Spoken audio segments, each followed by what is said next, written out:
Hello, friends. Namaskaram. You're most welcome. In today's high stake business environment, market volatility, economic pressure, and the daily crisis can easily derail even the most experienced executive. But what separates the reactive manager from a truly unshakable CEO? In this video, we explore the ancient psychological blueprint for the elite leadership as suggested by Bhagavad Gita.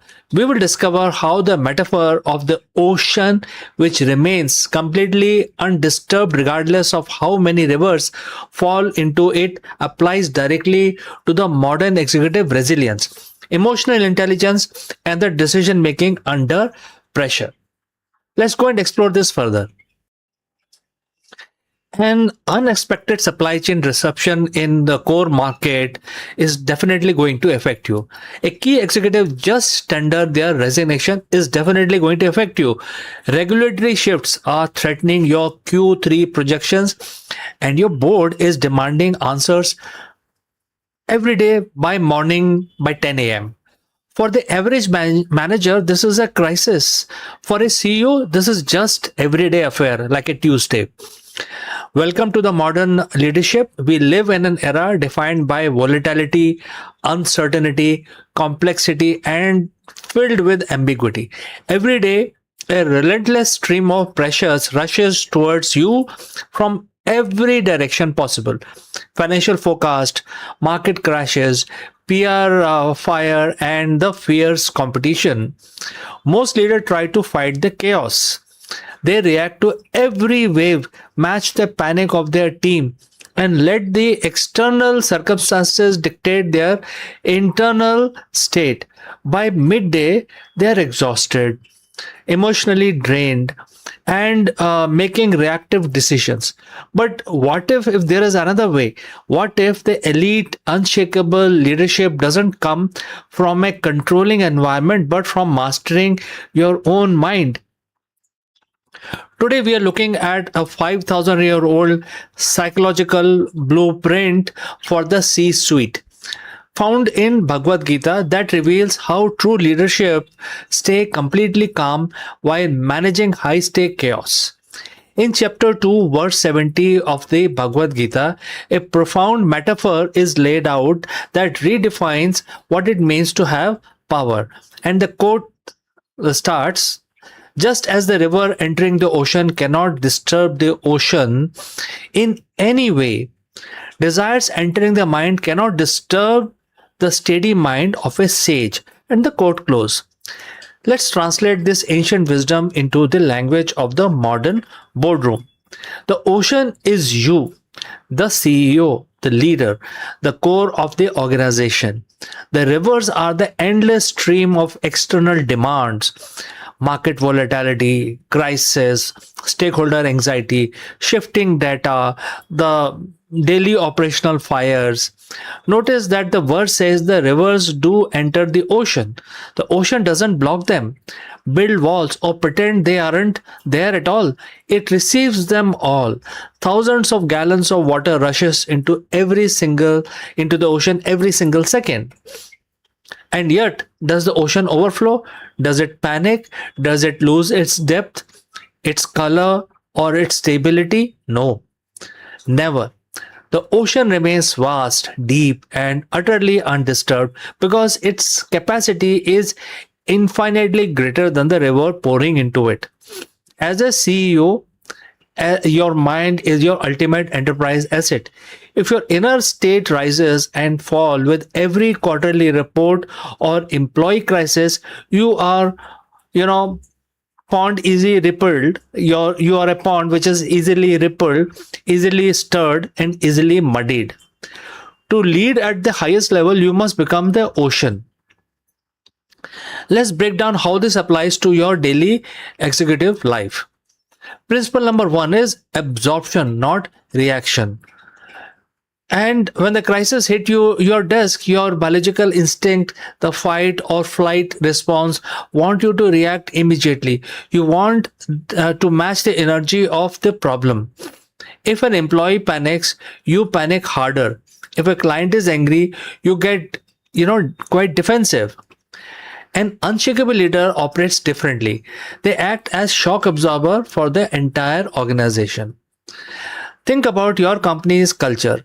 Panic is contagious, but so is the calm. The calmness is also contagious.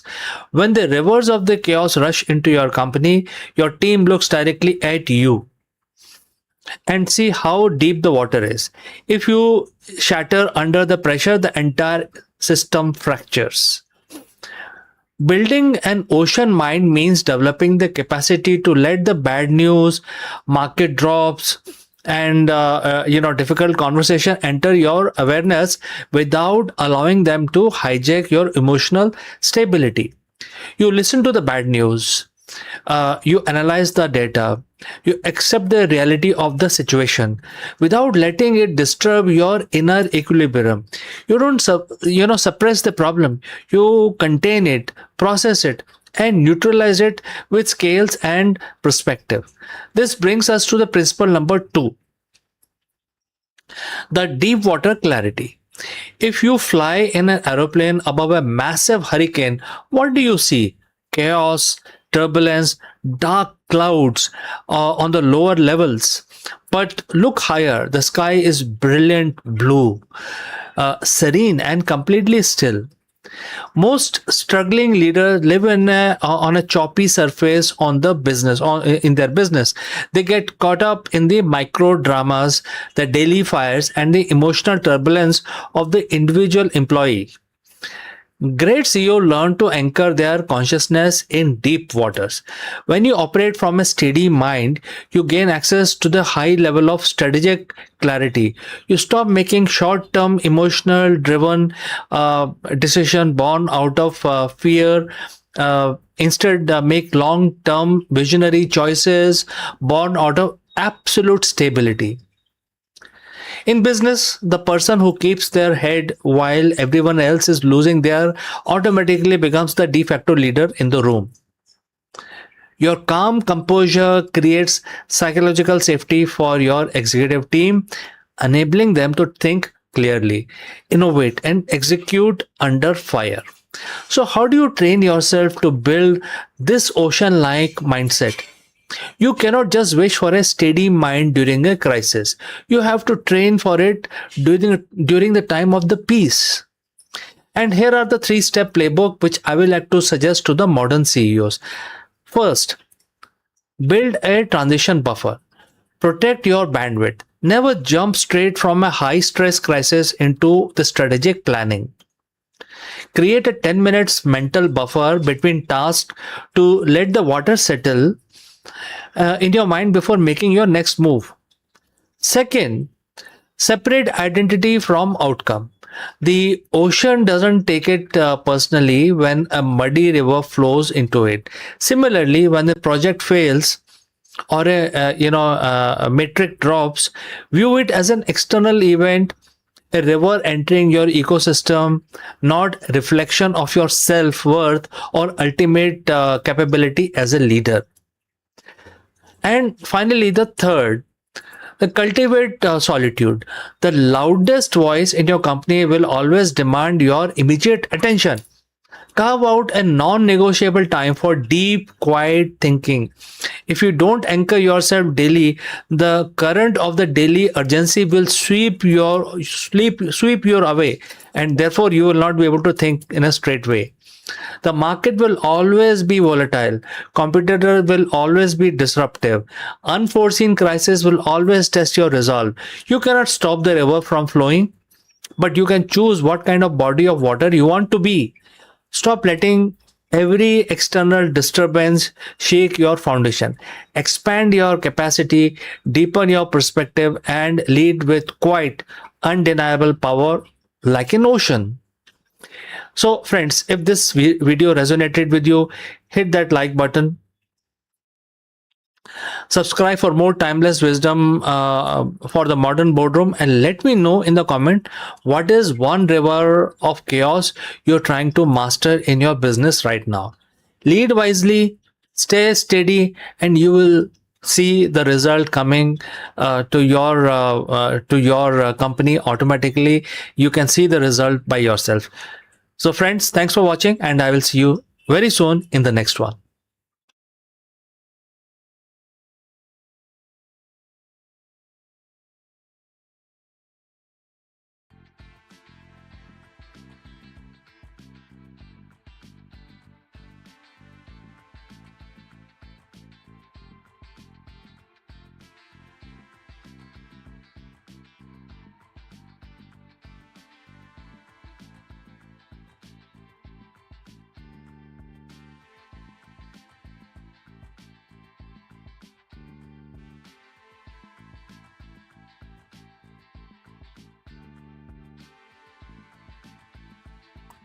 Hello, friends.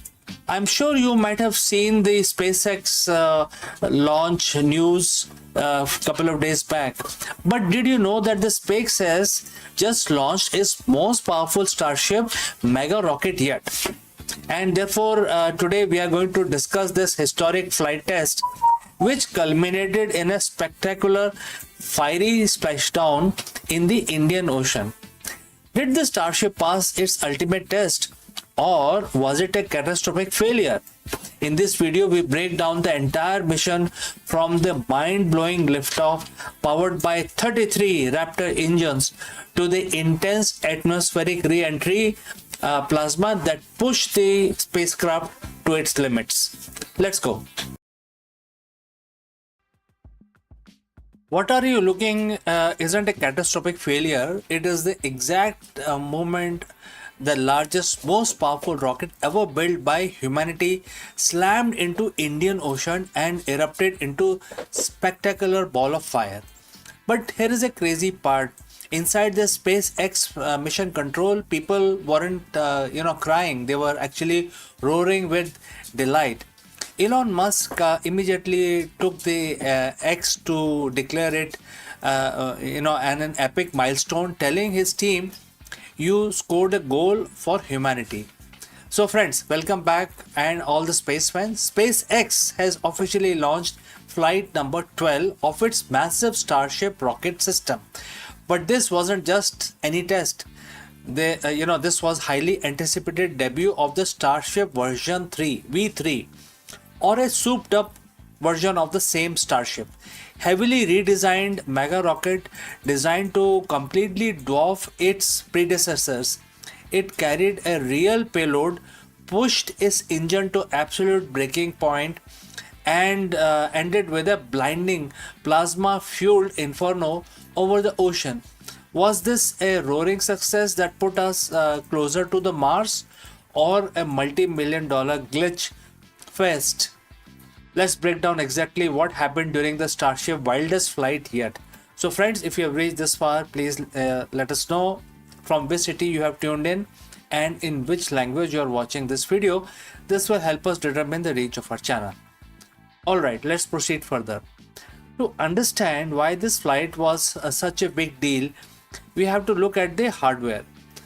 Up until recently, SpaceX was flying its older space skimming prototypes. But Flight 12 introduced the world to the third generation Starship V3. When fully stacked on the brand new which is Pad 2 at the Starbase, Texas, this monster stands at mind-boggling 407 feet tall. That's over 124 meters.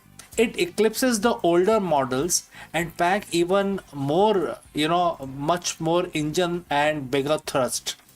SpaceX essentially re-engineered the whole vehicle. They swapped out the old steering fins for fewer but much bigger and stronger grid fins to steer the booster home. They overhauled the computer power and added more cameras and built a massive internal fuel transfer line to feed the ravenous thirst of his 33 Raptor engines. To give you an idea of the scale, that fuel line alone is the size of an entire Falcon 9 rocket booster. The stakes of this launch could not have been higher. Just 2 days prior, Elon Musk shocked the financial world by announcing plans to take SpaceX public, what could be the largest IPO in history. After the technical glitch with a hydraulic pin or the launch tower scrubbed, which is the during the Thursday's attempt. Engineers worked overnight on Friday, which is May 22nd, 2026. The countdown ticked to zero. At 5:30 p.m. local Texas time, the night sky lit up as the super heavy booster roared to life, unleashing a staggering 16 million pound of thrust. And liftoff from South Texas was clean, stable, and absolutely beautiful. But the space is hard, and the anomalies didn't wait long to show up. As the rocket soared past hypersonic speed, things began to get sweaty in the mission control. Starship upper stage relies on its Raptor engine to achieve its precise orbital trajectory. But during the initial burn, one of the main engine malfunctioned and cut out early. Because of this engine failure, starships didn't quite make to its intended textbook orbit. SpaceX spokesperson Don Huot put it bluntly during the live stream, and the quote starts, "I wouldn't call it a nominal orbital insertion. However, the Starship onboard computers are smart, remaining engine compensated, keeping the trajectory well within the bounds of the safety limits. The ship was flying hurt, but it was still flying." Then came the most visually stunning moment of the launch, which is hot stagging. At the fringes of the space, upper stage Starship ignited its engine while still attached to the booster. Blinding torrent of plasma blasted through its nozzles, and the two vehicles cleanly broke apart. So there was a ring in between, which, because of this high pressure of plasma, the vehicle basically became broke into two. With the ship safety on its way, all eyes turned to Super Heavy booster. Now SpaceX wasn't planning to catch the booster with giant mechanical chopsticks, which is the arm on this flight. They were aiming to for a precision controlled landing burn over Gulf of Mexico. But the booster was angry. As it plunged back through the atmosphere, the multiple engine failed to reignite for the planned boost back burn. Deprived of its braking power, the multi-million-dollar booster fell entirely out of control and exploded mid-air before obliterating itself in the Gulf of Mexico. A total loss of booster, but the main event was still orbiting 120 miles above our head. While its booster was at the bottom of the Gulf, the Starship V3 was coasting partways around the world on a near global journey. And for the first time, it had a real job to do. Starship successfully opened its payload door, deployed 20 mock Starlink satellites into the vacuum of space. Even cooler, SpaceX deployed two specialized camera-equipped mini probes to float alongside the Starship, filming its thermal heat shield to see how it would handle the terrifying heat of re-entry. An hour after launch, Starship began its descent over the Indian Ocean, just off the coast of Western Australia. This is where the magic and the fire happens. Plunging belly first at 25 times the speed of sound, spacecraft was engulfed in a punishing envelope of superheated plasma.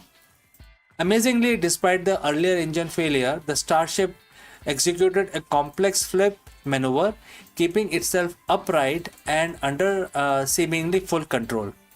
As it neared the water, it fired its landing engines, plummeted upright into the sea, toppled over, and instantly erupted into massive wall of fire and heavy smoke. It was quite violent, fiery, and it was also an incredible machine. So let's address the elephant in the room now. If the booster blew up in the air and the ship exploded in the ocean, why is everyone calling this a win? Because in the aerospace development, hardware is meant to be pushed until it breaks. SpaceX never intended to recover either stage on this flight. The goal was data. They successfully tested the V3 upgrades, survived the hot stagging, and deployed the payload and successfully guided a bleeding damaged spacecraft to a precise ocean splashdown under controlled environment. NASA is currently paying SpaceX billions of dollars to turn this exact rocket into lunar lander for upcoming Artemis mission. So racing against Jeff Bezos, which is the Blue Origin, and China's to put boots on the moon. Flight 12 proved that even when things go wrong, Starship's core architecture is incredibly robust. Every fiery explosion gets SpaceX closer to fully reusable rocket that will change space travel forever. So friends, what do you think of Starship V3 fiery debut? Let me know in the comments below, and don't forget to smash that like button, hit subscribe for more breaking space updates, and I will see you again in the next one. Before I go, a word about our affiliate partner. Stop settling for a good enough video. If your built-in laptop camera looks like a grainy mess, it is time for an upgrade. Want to instantly level up your video presence? I like to present the Lenovo Performance FHD webcam. This is a game changer for your desktop setup. Technically, this is packed. It has a very sensitive RGB sensor, very crisp photographs it takes. Also comes with 2 microphones on board, which helps you to record very clear voice in stereophonic format. And these microphones are very sensitive. You can actually move away from the camera up to 2 meters, and these microphones will pick up your voice without any problem. This is a very strong piece. This is very sturdy. Comes with tripod ready. Comes with a very long leash, so it gives you a lot of flexibility to place the webcam wherever you want to keep in your studio. And also it has a swivel base, which is also very handy. So if you want to basically level up your game and you want to pick up this camera at a discount, please click on the link here or scan the QR code. Now let's get back to our video.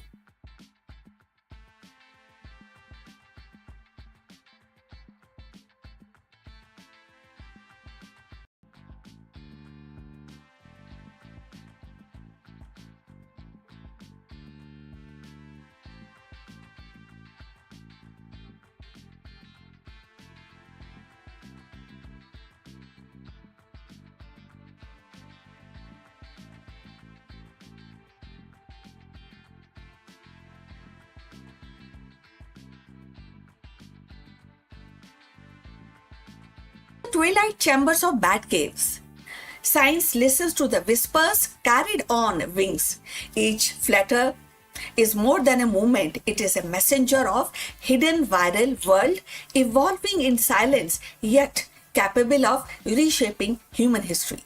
These caves are ecological crossroads where bats, viruses, and environment is intertwined in a delicate balance.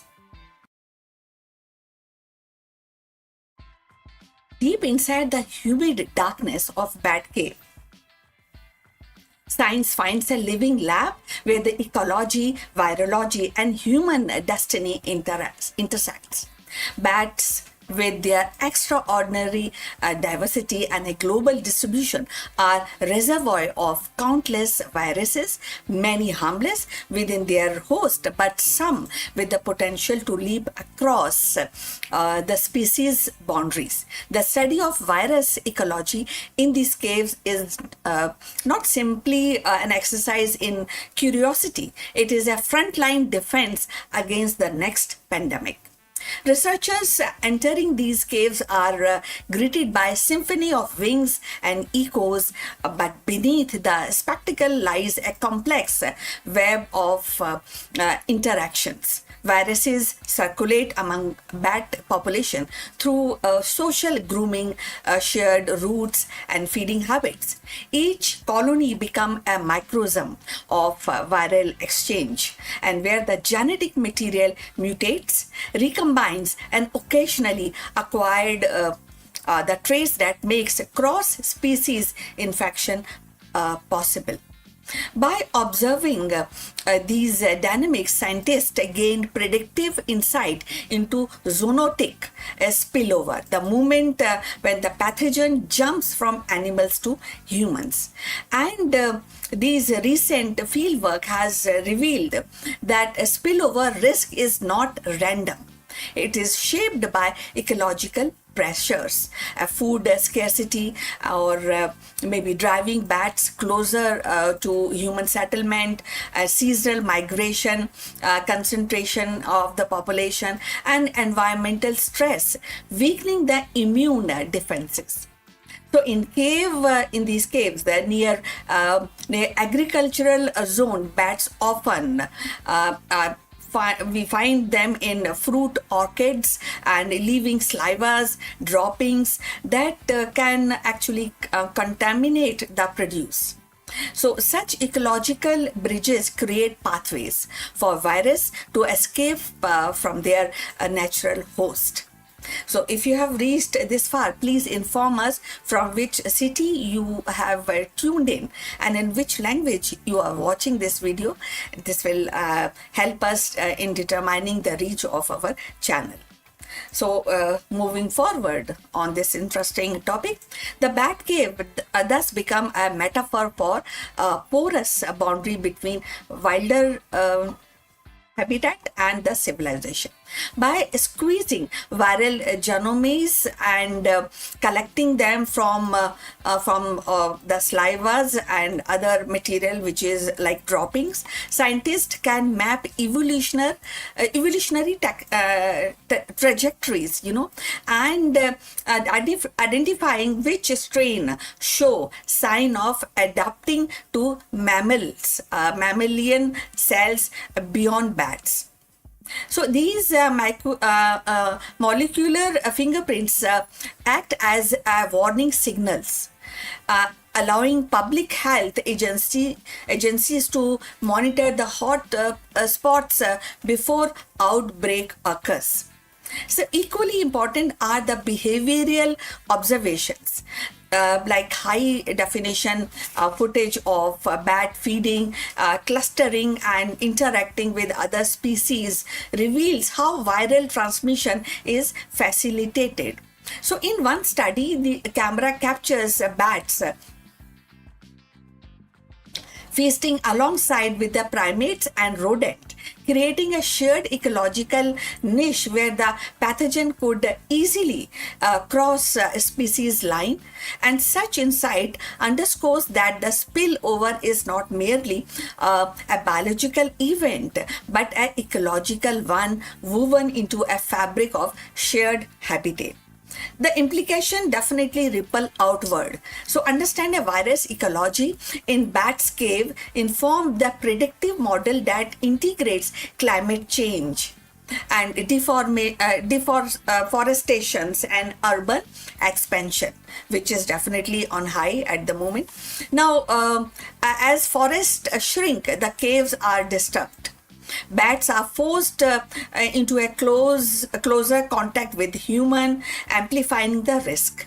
So by stimulating these scenarios, scientists can forecast where and when spillover is most likely and guiding surveillance and intervention strategies. They can work on that, these kind of strategies. Yet, the narratives is not one of the fear alone. So bats are vital pollinators, you know that, and insect controllers. So essential to definitely essential to ecosystem. Now when we demonize them and would be counterproductive. So instead, the lesson from the virus ecology is balance, protecting bat habitats, reduce stress on population, thereby lowering the viral shedding and minimizing the human exposure. So conservation becomes a form of public health. So in a broader arc of science, the bat caves is a reminder that pandemic are ecological phenomena before they become actually a medical crisis. So by listening to these whispers of wings, In the dark, humanity gains foresight into the invisible currents of viral evolution. The caves teaches us that the vigilance must be ecological and behavioral all at once. So, thus, the study of virus ecology is in the bats cave is not confined to academic genres. It is a story of anticipation, resilience, and interconnectionness. Now, these insight helps predict zoonotics spillover risk, offering humanity a chance to act before the next leap occurs. So, in the shadow of the caves, science illuminates pathway of prevention and turning potential catastrophe into knowledge and knowledge into preparedness. From the echoes in the dark to insight in the lab, the bat caves teaches vigilance. So, and protecting habitats, decoding viral patterns, and respecting the ecological balance are not just act of science; they are act of survival. Now, the Bat Cave, once seen as a mysterious refuge of night, now stands revealed or as a vital classroom for humanity. Now, within these shadows, viruses evolve, adapt, and remind us of the fragile thread that binds ecosystem together. So, by decoding these hidden exchanges, the scientists are not merely studying the bats; they are safeguarding the future of human health. The lesson is very clear. Pandemics are born at the intersection of ecology and society, and the prevention begins with the understanding. Protecting habitats, respecting biodiversity, and listening to the signals of nature are the act of foresight. So, in the quiet echoes of caves, we find both warning and wisdom. An urgent call to balance our relationship with the natural world before the next leap occurs. So, we would look forward your comments, what you think about this subject. And we have come to the end. Thanks for watching, and please like and subscribe our channel. See you in the next one. But before we end this video, a few words from our affiliate partner. Stop settling for a good enough video. If your built-in laptop camera looks like a grainy mess, it is time for an upgrade. Want to instantly level up your video presence? I like to present the Lenovo Performance FHD webcam. This is a game changer for your desktop setup. Technically, this is packed. It has a very sensitive RGB sensor, very crisp photographs it takes. Also comes with 2 microphones on board, which helps you to record very clear voice in stereophonic format. And these microphones are very sensitive. You can actually move away from the camera up to 2 meters, and these microphones will pick up your voice without any problem. This is a very strong piece. This is very sturdy. Comes with tripod ready. Comes with a very long leash, so it gives you a lot of flexibility to place the webcam wherever you want to keep in your studio. And also it has a swivel base, which is also very handy. So if you want to basically level up your game and you want to pick up this camera at a discount, please click on the link here or scan the QR code. Now let's get back to our video.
Before the robotic arms ad, AI entered the operation theatre.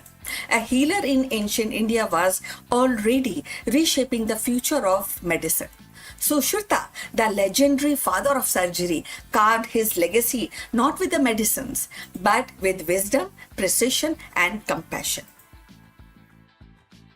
In Sushruta Samhita, he described rhinoplasty, cataract surgery, and anatomy with astonishing details. Centuries ahead of his time, and in today 2026, as medicine balance in innovation with ethics, his voice echoes across the millennia. Let's find out more about him.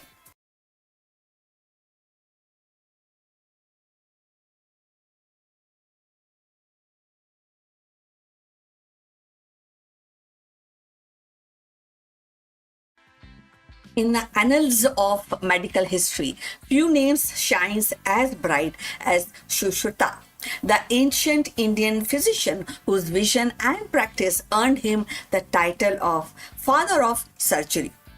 So, living around the 6th century BCE in Kashi, the modern Varanasi, Sushruta was more than a healer. He was teacher, he was philosopher and innovator who believed medicine was a sacred duty rooted in compassion and discipline.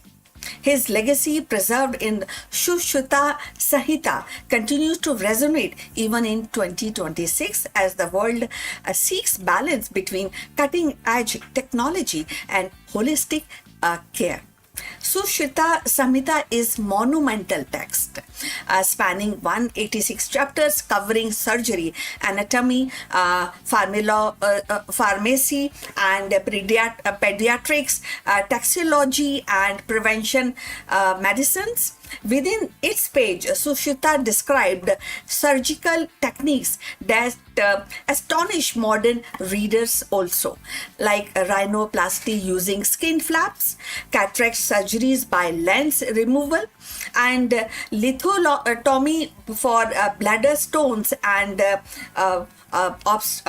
obesities, a procedure to save mothers, especially in critical conditions. He catalogs over 300 bones, 700 vessels, and a wide array of surgical instruments. So, demonstrating a mastery of anatomy that was centuries ahead of its time. His insistence on hygiene, diets, and lifestyle as pillar of health foreshadows even the modern preventive medicines. So, if you have reached this far, please inform us from which city you have tuned in and in which language you are watching this video. This will help us to determine the reach of our channel. So, going forward on this wonderful topic, Sushruta's contribution was not merely technical. He emphasized on ethics, compassion, and the morality of responsibilities of physicians.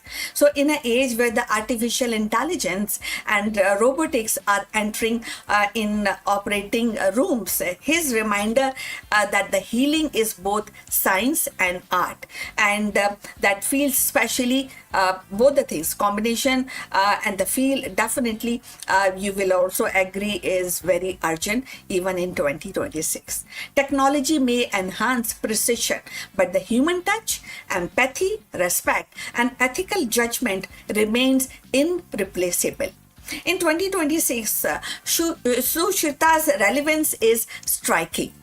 As reconstructive surgery advances, his pioneer in rhinoplasty techniques are recognized as a procedure to modern plastic surgery. As integrative medicines gains traction, his holistic approach, combining such surgery with Ayurveda, diets, and lifestyle, offers a model for sustainable healthcare. And as a global health system grapples with the pandemics, lifestyle diseases, and ethical dilemmas, his vision of medicines as moral duty provides timeless guidance. So, Sushruta's life reminds us that innovation is not only about inventions but about foresight. He anticipated the need for structured surgical training, insisting that students practice on watermelon or animal carcasses before operating on human. As a principle, echoes even today's medical simulations. He saw the physician not as a technician but as a custodian of life, entrusted with both skill and conscience. So in 2026, Sushruta's voice echoes across millennia. His cave of knowledge, like that of Bat Cave of virus ecology, teaches vigilance and balance. He reminds us that the medicine must evolve and serve the humanity, and the healing is a dialogue between tradition and innovation. His contribution is not a relic of past, but a living lesson for the future.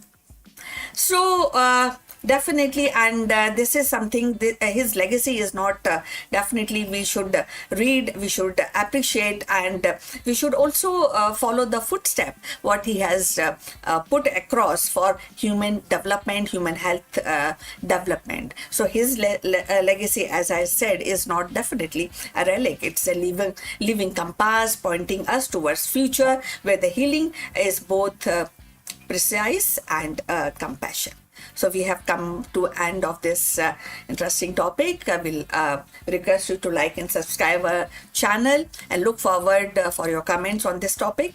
See you in the next one. But before we end this live video, a few words about our affiliate partner. Stop settling for a good enough video. If your built-in laptop camera looks like a grainy mess, it is time for an upgrade. Want to instantly level up your video presence? I like to present the Lenovo Performance FHD webcam. This is a game changer for your desktop setup. Technically, this is packed. It has a very sensitive RGB sensor, very crisp photographs it takes. Also comes with 2 microphones on board, which helps you to record very clear voice in stereophonic format. And these microphones are very sensitive. You can actually move away from the camera up to 2 meters and these microphones will pick up your voice without any problem. This is a very strong piece. This is very sturdy. Comes with tripod ready. Comes with a very long leash, so it gives you a lot of flexibility to place the webcam wherever you want to keep in your studio. And also it has a swivel base, which is also very handy. So if you want to basically level up your game and you want to pick up this camera at a discount, please click on the link here or scan the QR code. Now let's get back to our video.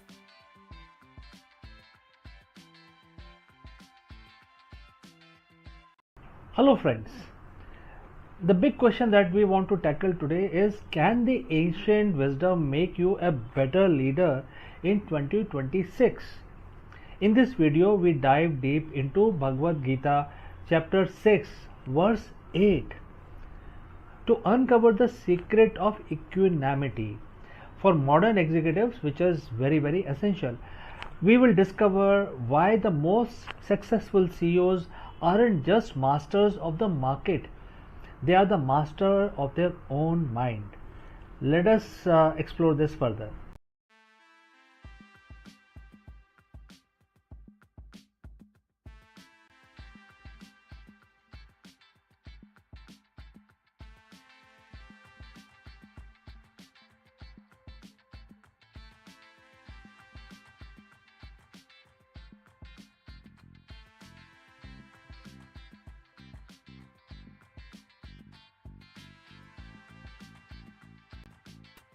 Hello friends. In today's hyper-connected yet fragmented business world, a CEO's greatest asset isn't just data, it is the universal awareness. In this video, we explore the profound leadership lesson hidden within Bhagavad Gita and how its wisdom can transform a busy executive into an omnipresent executive. Let's go and discuss this further. In the world of business, we are taught that results are everything. Quarterly earning, market share, profits, these are the metrics of our worth. We spend our life chasing the fruits, but there is a ceiling to that kind of leadership. Eventually, the chase leads to burnout, short-sightedness, and a strong sense of emptiness. 5,000 or 7,000 years ago, on a different kind of a battlefield, Bhagwan Krishna gave Arjun a piece of advice that is arguably the most sophisticated management strategy ever recorded. Today, we are looking at chapter 8, verse 28. It is the secret to why the most iconic CEOs don't actually chase results, they transcend them. So, friends, if you have reached this far, please inform us from which city you have tuned in and in which language you are watching this video. This will help us determine the reach of our channel. Let's proceed further and let's examine the verse. And the quote starts: a yogi who performs devotional service transcends the fruit of Vedic study, austerities, sacrifices, charities, and pieties. He attains my supreme eternal abode. And the quote close. Let us translate that into an executive speak. In the ancient context, the Vedic study and the austerities were the standard best practice for success.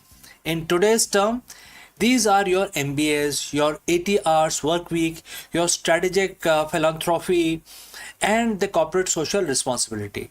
Krishna isn't saying these things are bad.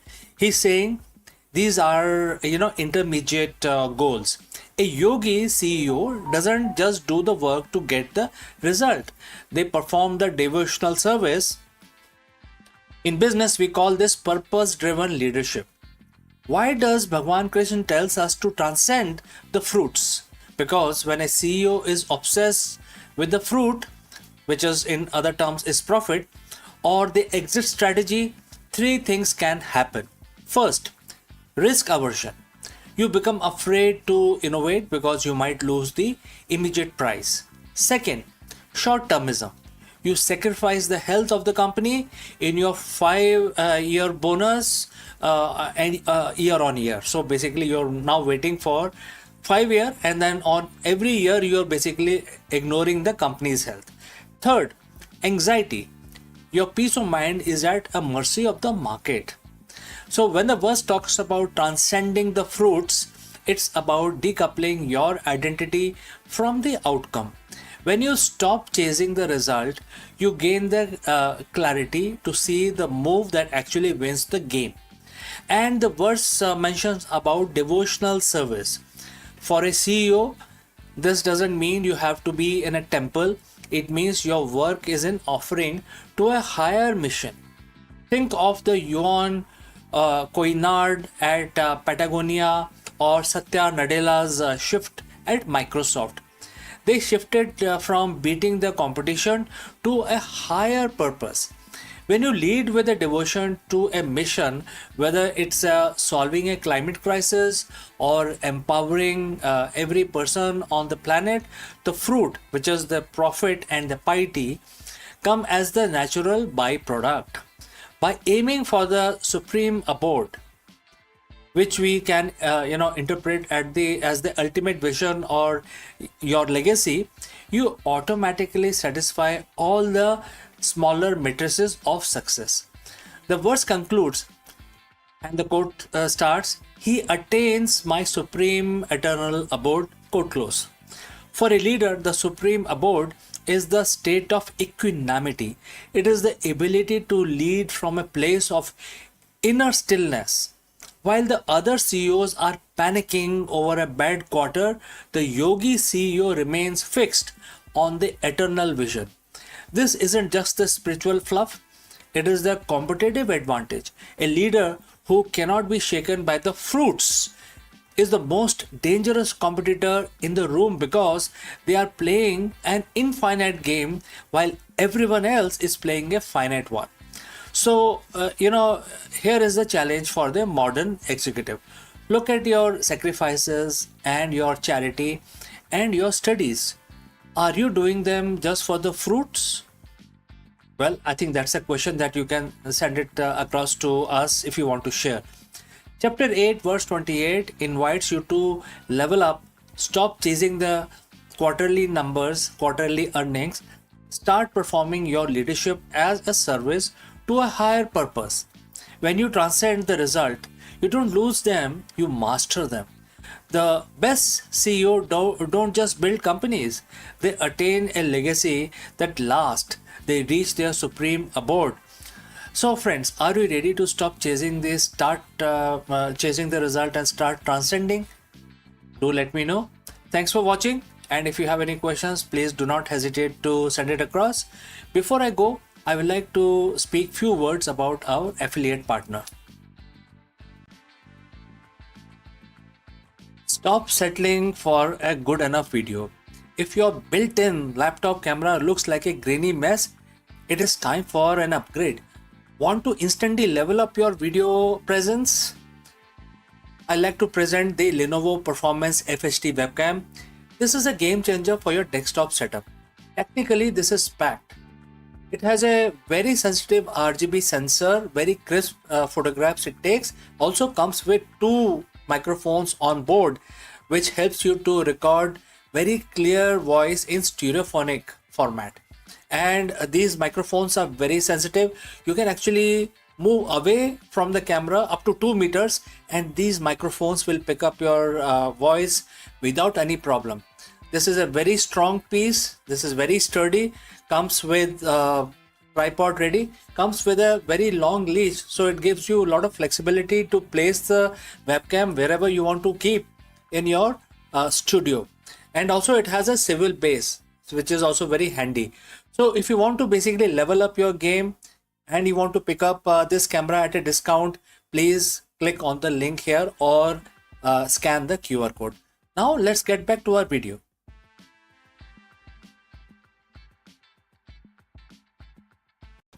Friends, we have all heard about the India's largest pharmaceutical company, that is Sun Pharma, also known as Sun Pharmaceutical Industries. And this company has just announced a massive acquisition which is worth 11.75 billion US dollars. Sun Pharma has acquired US based Organon and Company, making one of the largest outbound deals in Indian history. In this video, we break down why Sun Pharma is betting big on the US market and what this means for investors and the global healthcare landscape. Let's discuss this further. Hello दोस्तों, नमस्कारम, आप सभी का स्वागत है। आज हमारे सामने एक बहुत ही इंपॉर्टेंट क्वेश्चन है जिसका आंसर हमें ढूंढना बहुत ही जरूरी है। ये क्वेश्चन है, क्या आज के आधुनिक बिजनेस वर्ल्ड में धर्म और रणनीति का कोई स्थान है या कोई स्थान रह गया है? इस क्वेश्चन का आंसर बहुत ही इंपॉर्टेंट है और हमें इसका डिस्कशन करना है। चलिए आगे बढ़ते हैं।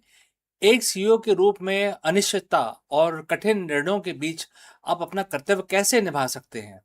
इस वीडियो में हम भगवत गीता की सहायता लेंगे और हम जानेंगे कि भगवान कृष्ण ने हमें क्या सीख दी है और इस इम्पोर्टेंट सवाल का आंसर खोजने में हम भगवत गीता की सहायता लेंगे। चलिए आगे बढ़ते हैं। एक सीईओ की कुर्सी जो होती है काफी चमकदार होती है, बहुत ही अट्रैक्टिव होती है, लेकिन इसके पीछे बहुत ज्यादा अनसर्टेनिटी होती है, तनाव, हर दिन के जीवन के कठोर निर्णय। वो ये केवल वही जानता है जो उस कुर्सी पे बैठता है। जब जाने कि कोई लीडर है जो बहुत ही हाई हॉट सीट पे बैठा हुआ है। क्या आपने कभी इसको महसूस किया है कि आपकी सारी स्ट्रेटेजी फेल हो रही है? मार्केट गिरता ही जा रहा है, आप समझ ही नहीं पा रहे क्या करना है, टीम बिखरने लगी है और सब कुछ गलत हो रहा है और इसके बीच में एक लकीर खींची हुई है। आप उस लकीर पे क्या करना है वो आप तय करते हैं एज ए सीईओ।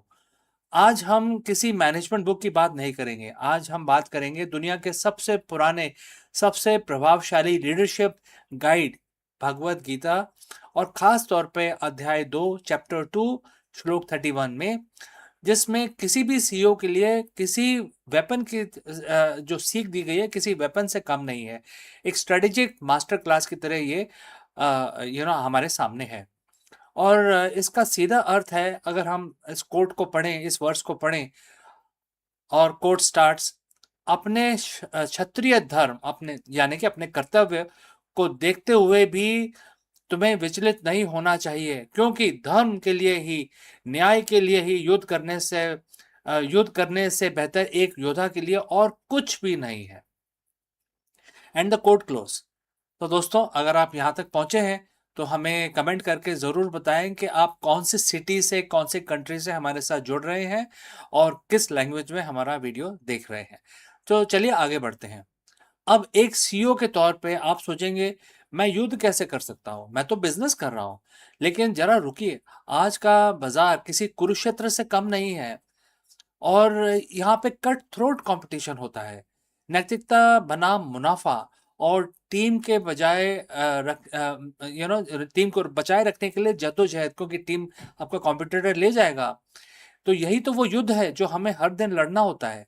सो इस श्लोक में बोला गया है कि क्षत्रिय अर्थ केवल वो नहीं जो तलवार उठाता है, इसका अर्थ वो है जो व्यक्ति जिम्मेदारी लेने से नहीं डरता।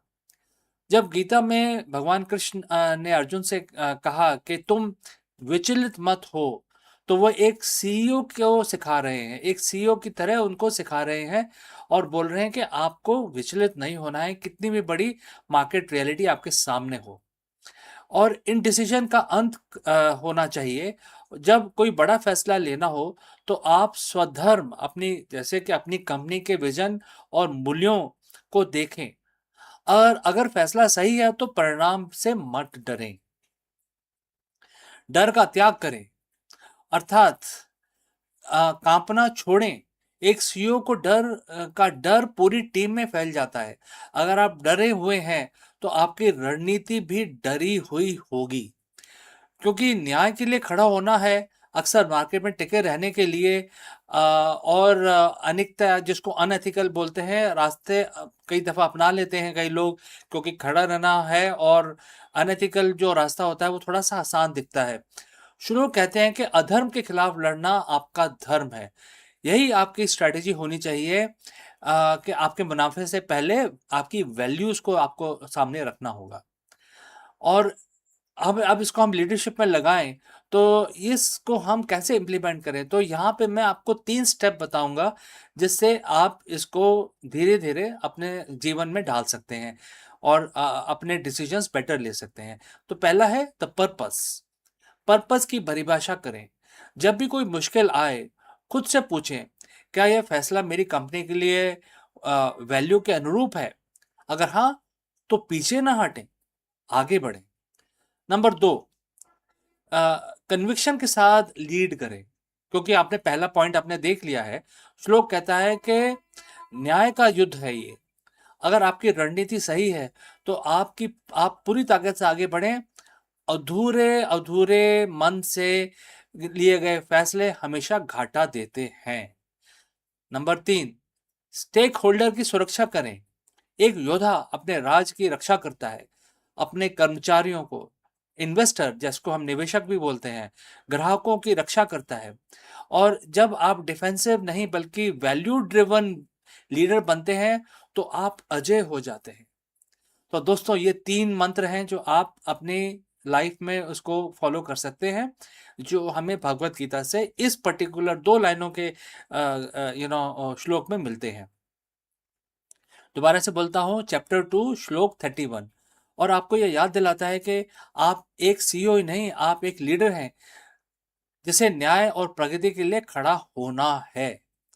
आज अपने बोर्डरूम में जाने से पहले बस ये याद रखें कि जो कंडीशंस हैं वो कितनी भी कठिन हो, अगर आपका धर्म, आपका कर्तव्य और नैतिकता आप के रास्ते पे आप चल रहे हैं तो हारने का कोई सवाल ही नहीं पैदा होता। अगर आप लीडर हैं और आपको लगता है कि ये संदेश आपके किसी सहकर्मी या दोस्त के काम आ सकता है, तो उनके साथ शेयर करें और हमें कमेंट करके बताएं कि आपके लिए कॉर्पोरेट धर्म का सबसे बड़ा चैलेंज क्या है। हम उस पर चर्चा करेंगे आने वाले वीडियो में। सब्सक्राइब करना ना भूलें। मिलते हैं जल्दी अगले वीडियो में। तब तक के लिए आपका हम प्रार्थना करेंगे आपका दिन शुभ रहे और आप सक्सेस पाएं। Thank you. नमस्कार। For decades, the thick yellow-orange clouds of Venus have hidden a secret. While we have understood the upper atmosphere, the lower haze has remained one of the planetary science's greatest enigma until now. In this video, we dive into the groundbreaking discovery that reveals the true source of this mysterious layer, which is cosmic dust. Let's go and find this out. Venus is often called as Earth's evil twin. At first glance, it is the same size, has the same composition, and sits right next door in our solar system. But beneath that beautiful glowing facade lies a nightmare. Surface temperature hot enough to melt lead, atmospheric pressures that would crush a submarine, and thick cloud of corrosive sulfuric acid. For over 50 years since the first probe, like the US, beg your pardon, Soviet Venera and NASA's Pioneer Venus descended into the toxic soup, scientists have been haunted by the specific mystery. Most of the Venus's clouds sit between 47 and 70 kilometers up, but deep below that, below the cloud cover in the lower haze, there is a layer of mysterious particles that shouldn't be there by all accounts. And what causes these particles to float in that area, it was a mystery. So what created them? Why won't they go away? For half a century we had no answers, but today in 2026 a team of researchers from Tokou University and the Royal Belgian Institute for Space Astronomy has finally cracked the case, and the answer didn't come from the volcanoes of Venus, it came from the stars. To understand the discovery, we have to understand why the lower haze is so enigmatic in the first place. Friends, if you have reached this far, please inform from which city you have tuned in and in which language you are watching this live stream. This will help us determine the reach of our channel. Alright, let's proceed further. On Earth, clouds are simple. Water evaporates, condenses, and eventually fall as rain. On Venus, it's a cycle of sulfur. Sulfuric acid clouds dominate the upper atmosphere. However, as you go deeper towards the surface, the temperature skyrockets. By the time you get below 47 kilometers, it becomes so hot that sulfuric acid cannot exist as a liquid droplet. It evaporates into gas. Logically, the clouds should just stop, but they don't. Probes descending through this kill zone in the year 1970 and it is detected a persistent ghostly haze of solid particles. For decades, the theories flew. Was it volcanic ash being kicked up from the surface? Was it some strange chemical reaction? We didn't understand at all. None of these models worked. The math never added up until Hiroki Karayu and his team decided to look at what Venus was eating from space. Every day, every planet in our solar system is bombarded by cosmic dust, tiny fragments left behind by the comets and colliding asteroids. We see these on Earth as shooting stars. When these meteors hit an atmosphere, they burn up, creating what scientists call meteoric smoke. These are nanometer-sized mineral particles, essentially tiny bits of iron, magnesium, and silicon. The research team used a state-of-the-art microphysical model to trace the life cycle of these particles as they enter the Venusian atmosphere. Here is the aha moment. As this cosmic dust drifts down from top of the atmosphere, it enters the sulfuric acid cloud deck. Instead of just passing through these tiny mineral bits as nuclei, essentially the seeds that sulfuric acid droplets grow around, but then the particles keep falling. They reach that 47-kilometer mark where the heat becomes unbearable. The sulfuric acid shell evaporates away, but the solid mineral core, which is the cosmic dust, remains. This is where the mystery is truly solved. When the acid evaporates, it leaves behind these naked mineral cores. Because the atmosphere at this depth is so dense, these tiny particles starts bumping into each other at very high rate. They don't just bounce off, they kick, they stick also. Sometimes they kick, move away and collide with other particles. This process is called the coagulation. These tiny grains of stardust clumps together to form larger, more complex particles. This is exactly what the Pioneer Venus probe saw decades ago, the haze of solid, non-volatile particles that survived the heat. The team simulation didn't just suggest this could happen. The result matched the decade-old data from Venera and the Pioneer probes with startling accuracy. After 50 years, the ghost of Venus has a name. It is the processed remains of billions of shooting stars. So, why does this matter beyond just solving an old puzzle? Because this dust isn't just a passive visitor, it is actively terraforming, or rather, Venus forming the planet's climate. The researchers found that these cosmic seeds increase Venus' total cloud production by 20 to 30%. Without this rain of space dust, Venus might have thinner clouds, which would fundamentally change how much solar energy the planet reflects and how much heat it traps. Furthermore, these dust particles contains metallic elements like iron. This could finally explain the unknown UV absorber, the mysterious substance in Venus's cloud that sucks up ultraviolet light and has baffled astronomers for nearly a century. If the clouds are salted with iron from space, that explains the UV absorption perfectly.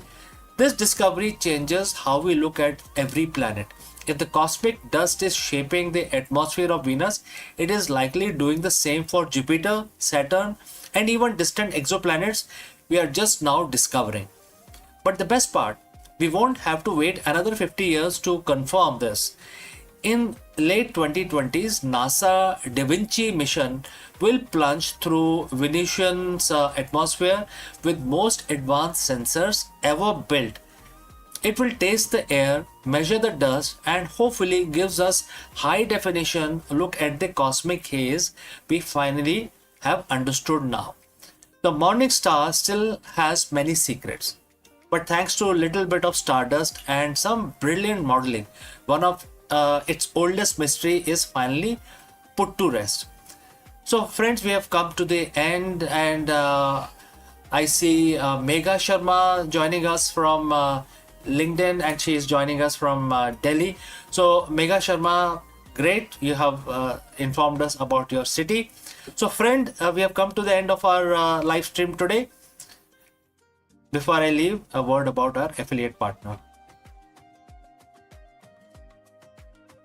Stop settling for a good enough video.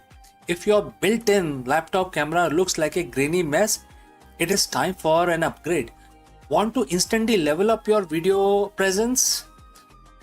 I like to present the Lenovo Performance FHD webcam. This is a game changer for your desktop setup. Technically, this is packed. It has a very sensitive RGB sensor, very crisp photographs it takes. Also comes with two microphones on board, which helps you to record very clear voice in stereophonic format. And these microphones are very sensitive. You can actually move away from the camera up to 2 meters, and these microphones will pick up your voice without any problem. This is a very strong piece. This is very sturdy. Comes with tripod ready. Comes with a very long leash, so it gives you a lot of flexibility to place the webcam wherever you want to keep in your studio. And also it has a swivel base, which is also very handy. So if you want to basically level up your game and you want to pick up this camera at a discount, please click on the link here or scan the QR code. Now let's get back to our video.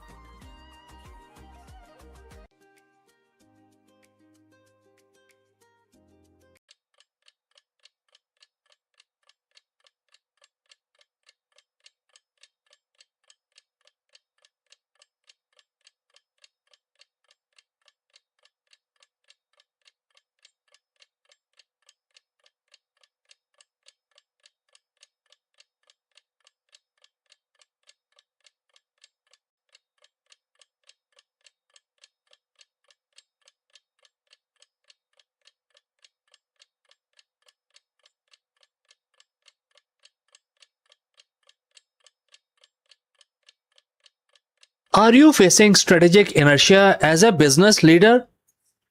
Today, we will discover the ultimate action blueprint for modern leaders, an insightful explainer video designed for CEOs, founders, and executives who want to break through stagnation and drive high impact execution. And as always, we will take help from Bhagavad Gita. Let's proceed further. Namaskaram, friends. You're most welcome. Now, let's picture this. You are the CEO of a multi-million-dollar enterprise. Your quarterly reviews are coming up. Your board is expecting exponential growth, and your competitors are moving quite fast. You have a brilliant strategy drafted on pristine whiteboard, sophisticated analytics dashboards, and elite talent on your payrolls. Yet, your organization feels stuck. Projects stall in endless alignment meetings. Decisions sit in a bureaucratic limbo. Everyone is planning, analyzing, and discussing, but no one is actually moving forward. Well, welcome to the modern executive greatest trap, which is the strategic inertia. Most leaders believe that the failure in business comes from making the wrong choice.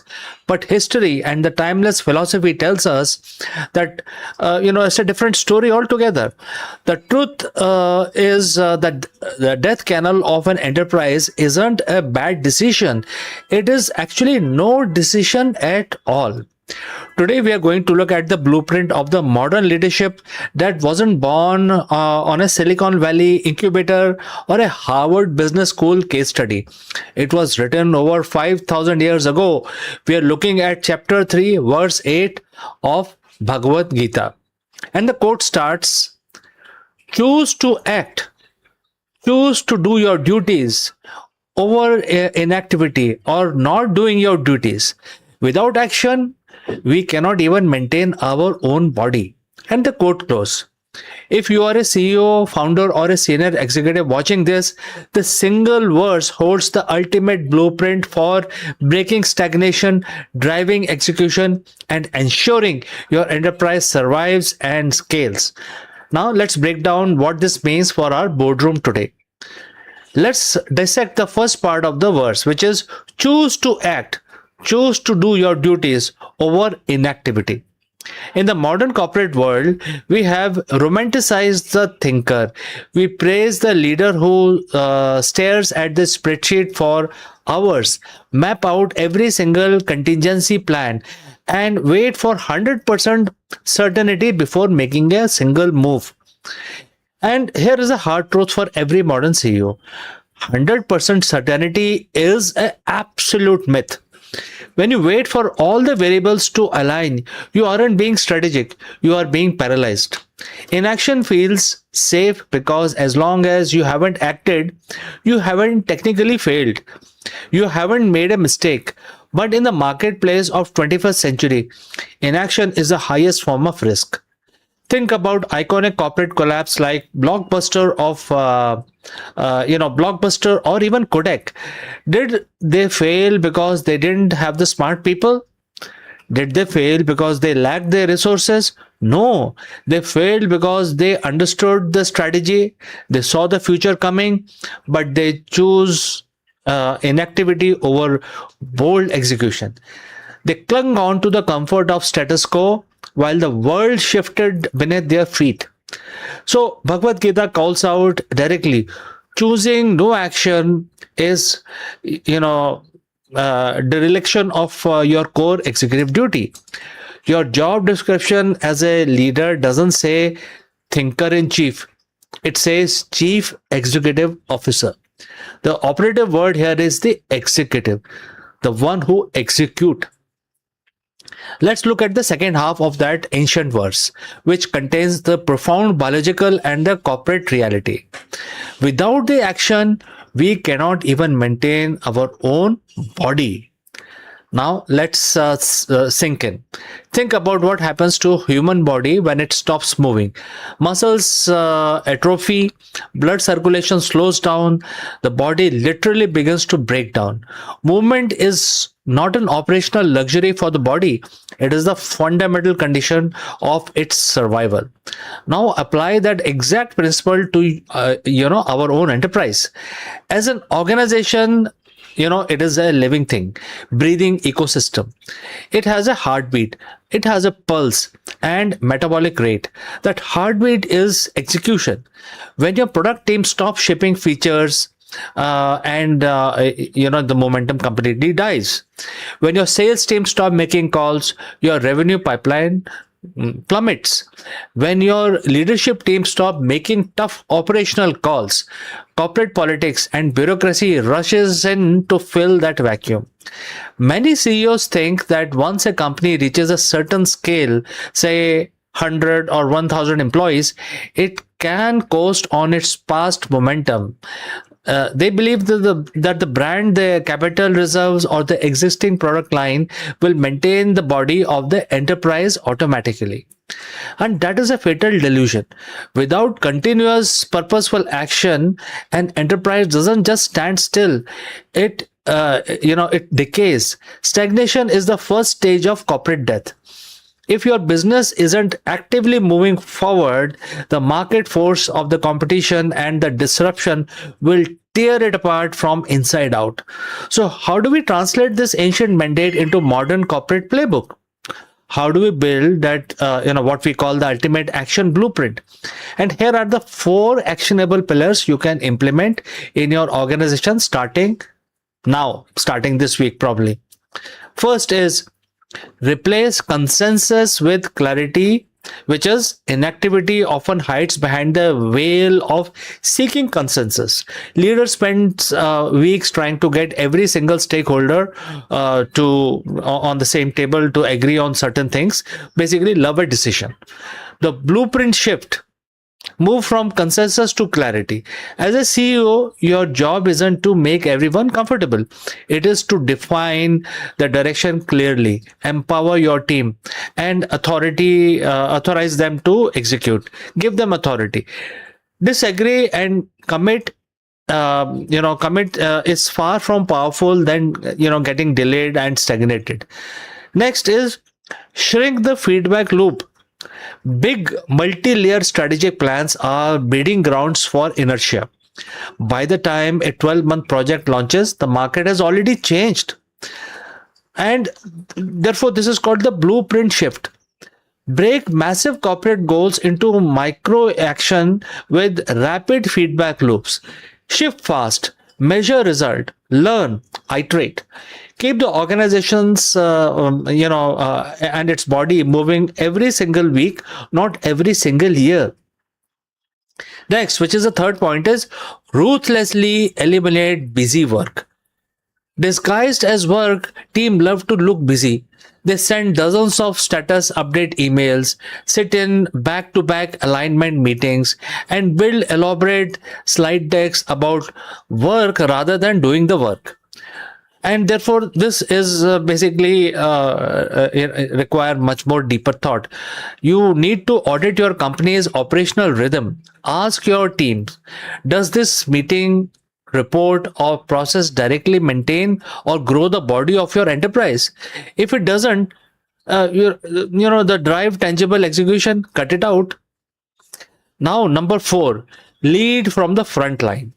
Inactivity often starts at the top. When CEOs isolate themselves in ivory towers, looking only at high-level financial sheets, they lose touch with the operational friction of the execution. What you need to do now? Emulate the ultimate leadership archetypes. In the Bhagavad Gita, Bhagwan Krishna wasn't sitting miles away and telling Arjun what to do from a safe distance. He was right there on the chariot in the middle of the battlefield, guiding every move. Be close to the execution, understanding where your teams are stuck, and then you need to clear their path. To wrap up all this together, Leadership is not about having the cleanest spreadsheet or the most sophisticated theory. It's about the momentum. It's about moving forward.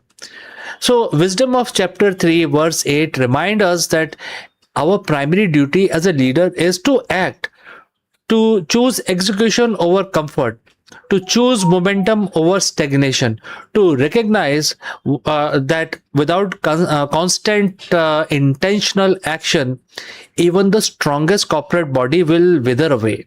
So, friends, here is my challenge for you today.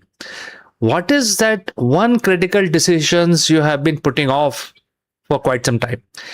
What initiative has been sitting in the review for too long because you were waiting for a perfect condition? So do let me know in the comments below. Stop waiting for certainty. Step out onto the battlefield of execution. Do your duty and set your enterprise in motion.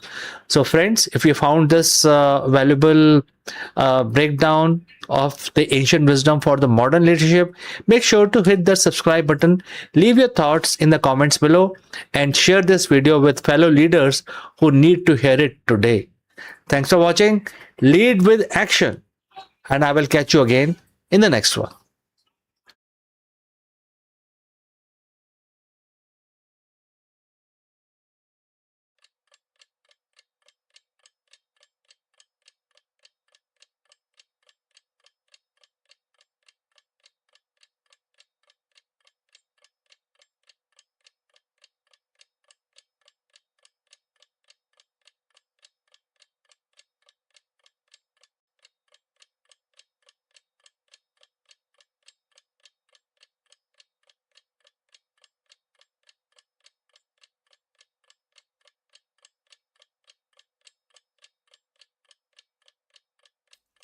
In 1993, India's ambition soared beyond the horizon as INSET 2B took flight from French Guiana.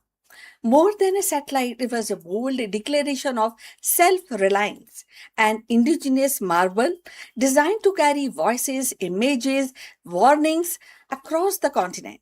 From Earth to orbit, a bridge was spun, connecting millions beneath the sun. So let's find out more about this. In the summer of 1993, India took another decisive step into the skies with the launch of INSET 2B, the nation's second fully indigenous satellite in the INSET 2 series. Riding abroad on a Ariane A rocket from French Guiana, the satellite was more than just a machine. It was a symbol of India's growing confidence in space technology.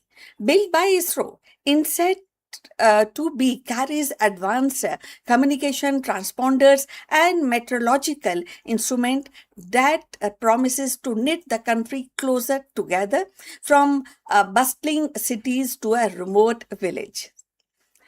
For millions of households, the satellite meant the clearer television broadcast and expanded coverage of Doordarshan channels.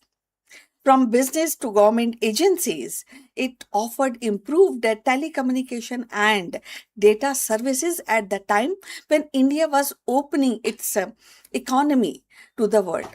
And for the farmers and the coastal communities, its very high resolution radio meter became a vital tool, tracking cyclones, weather patterns with unprecedented accuracy, helping to save lives and livelihoods. INSET 2B was not just a technical achievement, it was a cultural milestone. It embodies India's ambition to be self-reliant in satellite technology, reducing dependency on foreign systems and asserting its place in the global space community. Operating successfully for nearly a decade, the satellite paved the way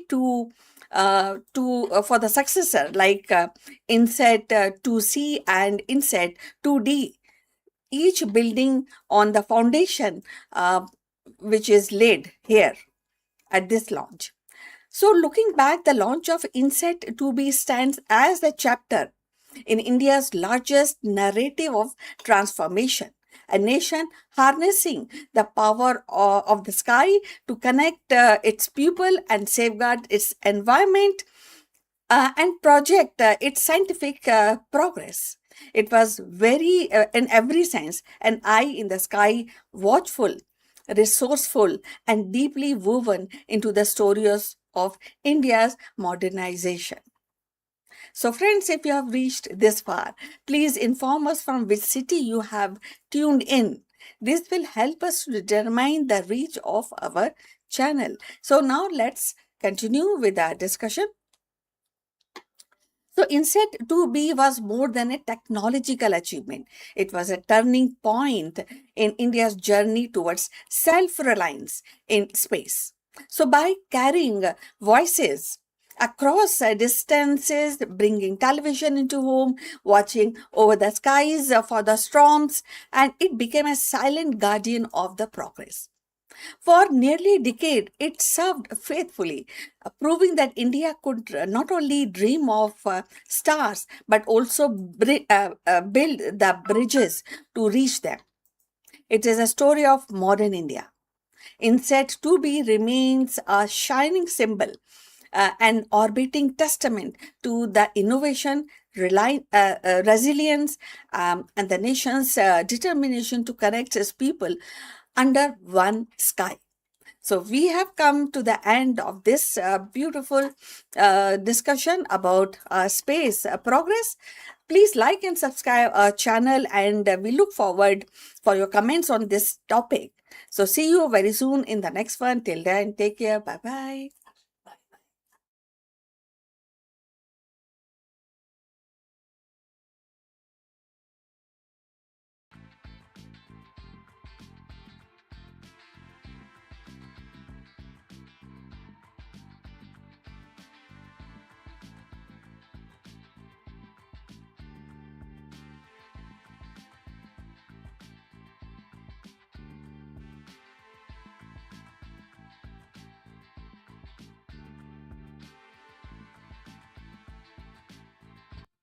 Hello, friends, and namaskaram.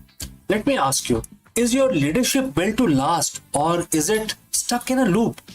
In this episode of Beyond the Boardroom, we dive deep into the timeless wisdom of Bhagavad Gita to uncover a startling truth for the modern day leaders, which is the cycle of rebirth and death, etc. In the material world, even the highest achiever in the Brahmalok, which is the pinnacle of success, are subject to the laws of time and repetition. For CEO, this rebirth manifests as grueling cycle of market disruption, product obsolescence, and the constant need to reinvent the wheel. Let us discuss this further. What happens the day after you reach the top? Every CEO has a Brahmalok moment. It is the quarter where the revenue hit a record high, the IPO is a smash, or the boardroom gives you a standing ovation. In the world of business, we call it having arrived. But there is a quiet anxiety that follows that peak. It is the realization that tomorrow the clock reset to zero. The market changes. The competitor emerges from the garage in the Silicon Valley. Your top talent get headhunted. Suddenly, you aren't the king of the mountain anymore. You're back in the trenches fighting for the survival. In Bhagavad Gita, chapter 8, verse 16, Bhagwan Krishna delivers a sobering truth to Arjun that every modern leader needs to hear. And the quote starts, O Arjun, from the highest planet in the material world down to the lowest, all are places of misery wherein repeated birth and death take place.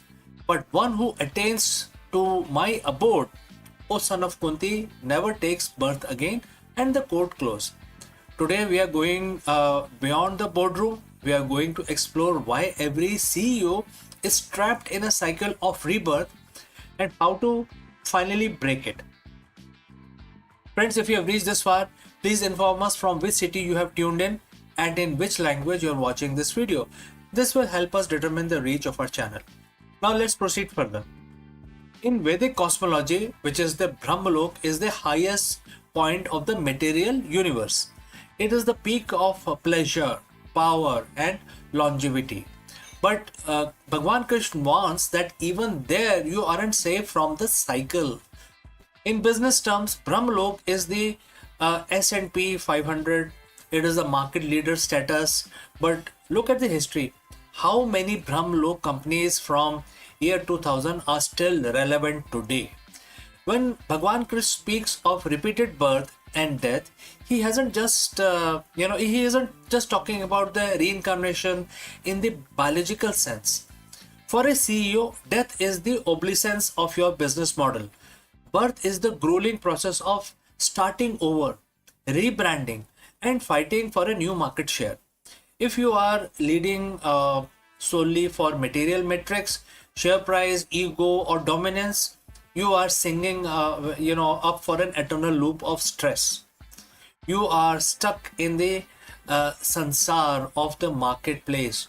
You win, you lose, you die, you start again. It is exhausting.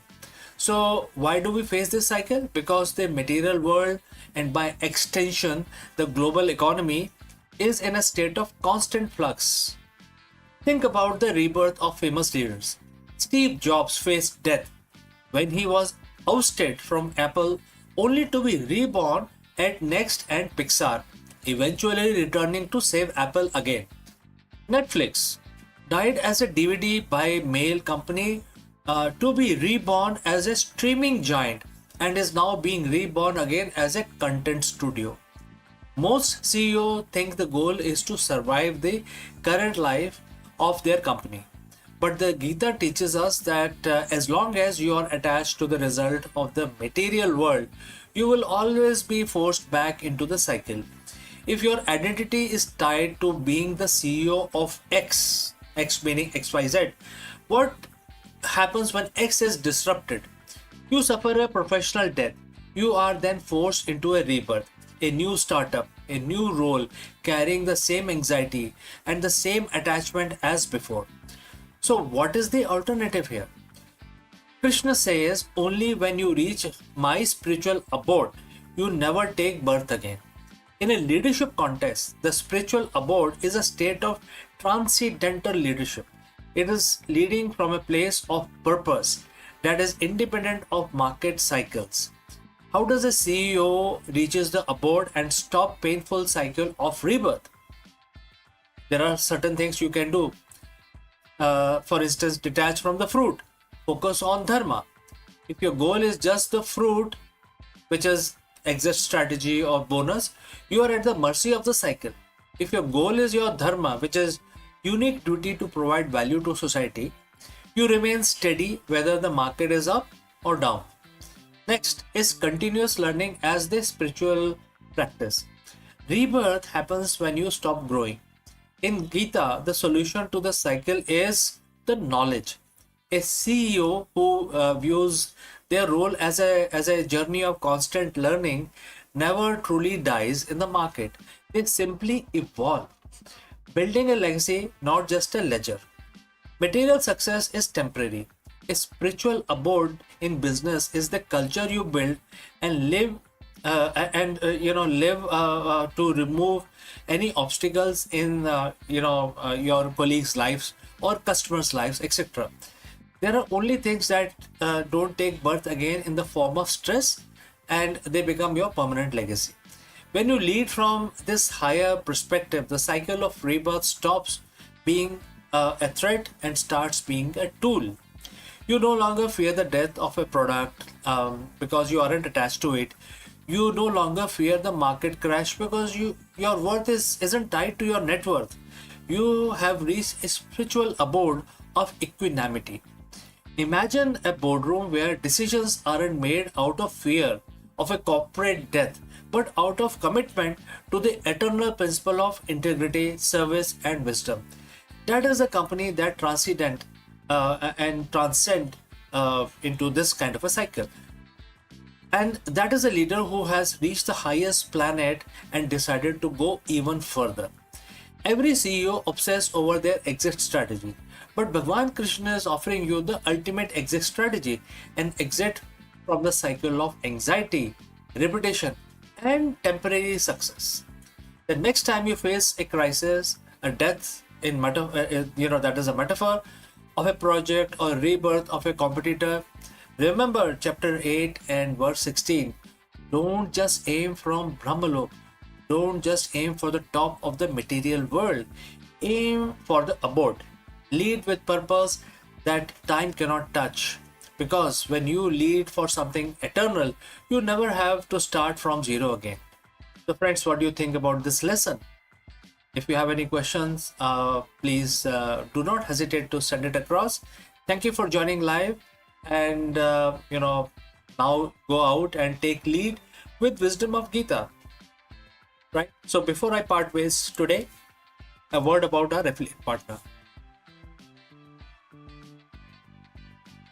Stop settling for a good enough video. If your built-in laptop camera looks like a grainy mess, it is time for an upgrade. Want to instantly level up your video presence? I like to present the Lenovo Performance FHD webcam. This is a game changer for your desktop setup. Technically, this is packed.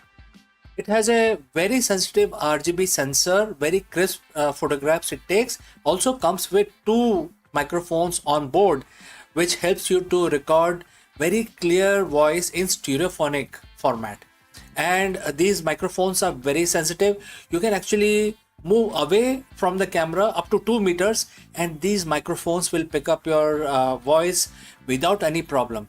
This is a very strong piece. This is very sturdy. Comes with tripod ready. Comes with a very long leash, so it gives you a lot of flexibility to place the webcam wherever you want to keep in your studio. And also it has a swivel base, which is also very handy.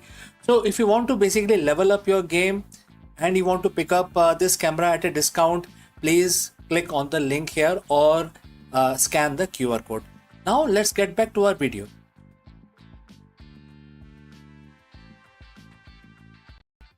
In a groundbreaking discovery, astronomers have captured a rare cosmic handshake. 2 blazing quasars in the process of merging. Located billions of light years away, these luminous monsters are powered by supermassive black holes that are spiraling towards each other, destined to become a single, even more powerful and massive entity. What is going on here? Let us explore this further. Imagine looking at a single point of light in the night sky, a light so bright it outshines the entire galaxy of hundreds of billions of stars. Now imagine looking closer and realizing that the single point isn't one object, it's 2. And they are rushing towards each other at millions of miles per hour. Astronomers have just confirmed one of the rarest sights in our universe, a pair of blazing quasars caught in the middle of chaotic, violent merger. This isn't just a pretty light show. It is a snapshot of the early universe, a time when the galaxies were still young and messy. Today we are going to peel back the layers of this discovery. We will talk about what is quasar actually is, how we found these 2 needle in haystack twins, and why this discovery might be a crystal ball looking into the future of our own Milky Way. So friends, if you have reached this far, please inform us from which city you have tuned in and in which language you are watching this video. This will help us determine the reach of our channel. Alright, let's proceed further. Before we can understand the collision, we have to understand the titans involved here. The word quasar, which is in short for quasi-stellar radio source, to the early telescope of the 1960s, they looked like stars, but they behaved like monsters. At the heart of every quasar is a supermassive black hole, but the black hole itself isn't the light you see.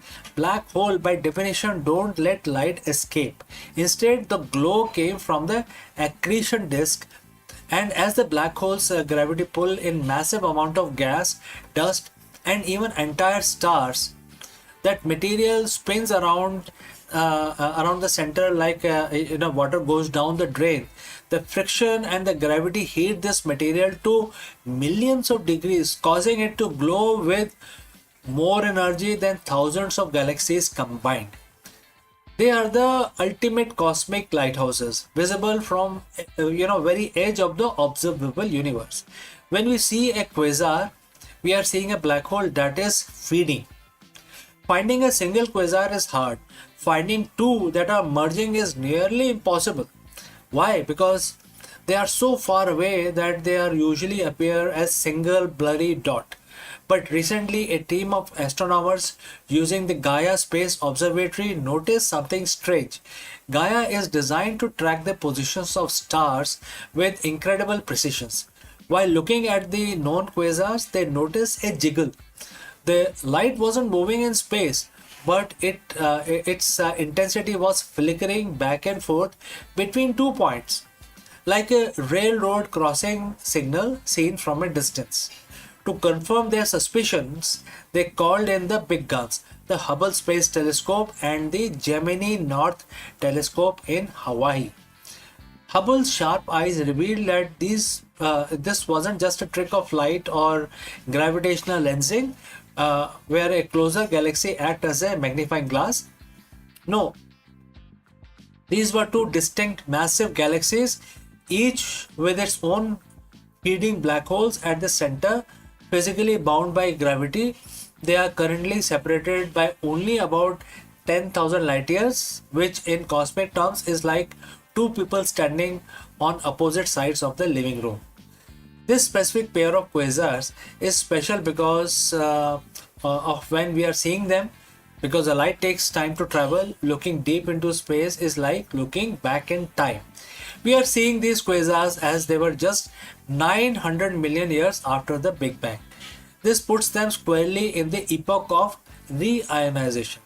This was the cosmic dawn, the era when the very first stars and galaxies were turning on and clearly, moving away from the cold, dark hydrogen fog that filled the early universe.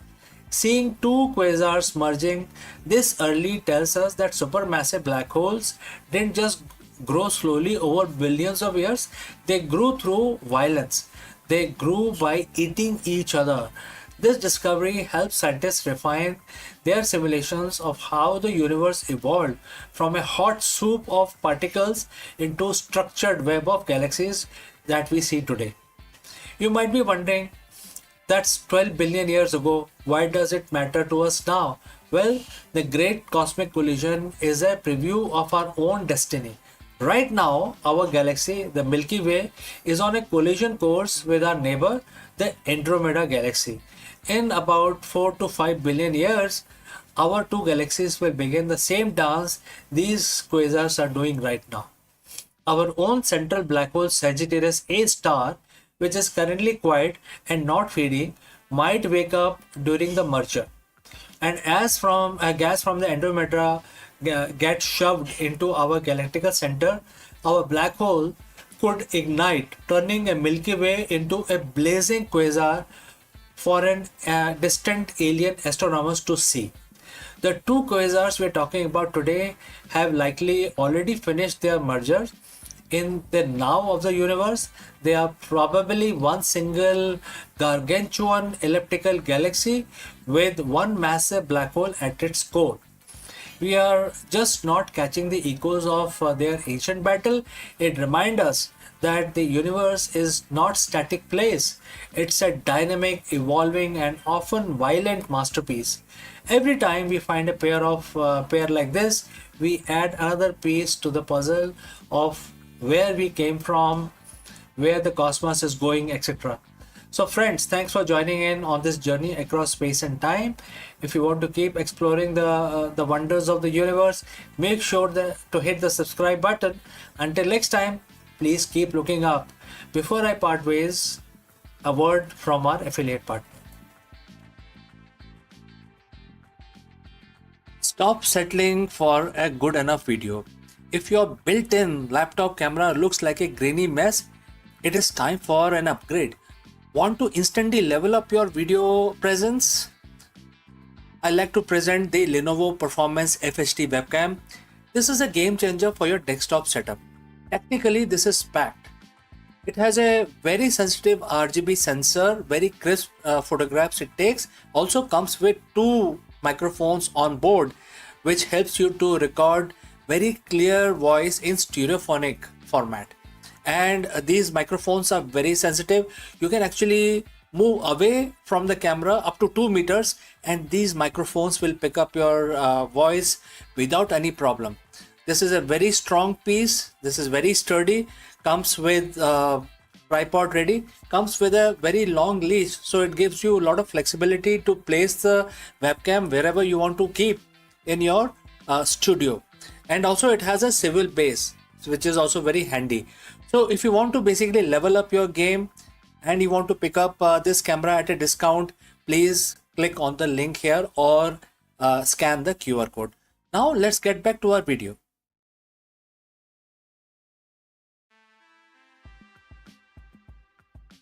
Before the robotic arms and AI entered the operation theatre, a healer in ancient India was already reshaping the future of medicine. Sushruta, the legendary father of surgery, carved his legacy not with the medicines, but with wisdom, precision, and compassion. In Sushruta Samhita, he described rhinoplasty, cataract surgery, and anatomy with astonishing details. Centuries ahead of his time, and in today 2026, as medicine balance in innovation with ethics, his voice echoes across the millennia. Let's find out more about him.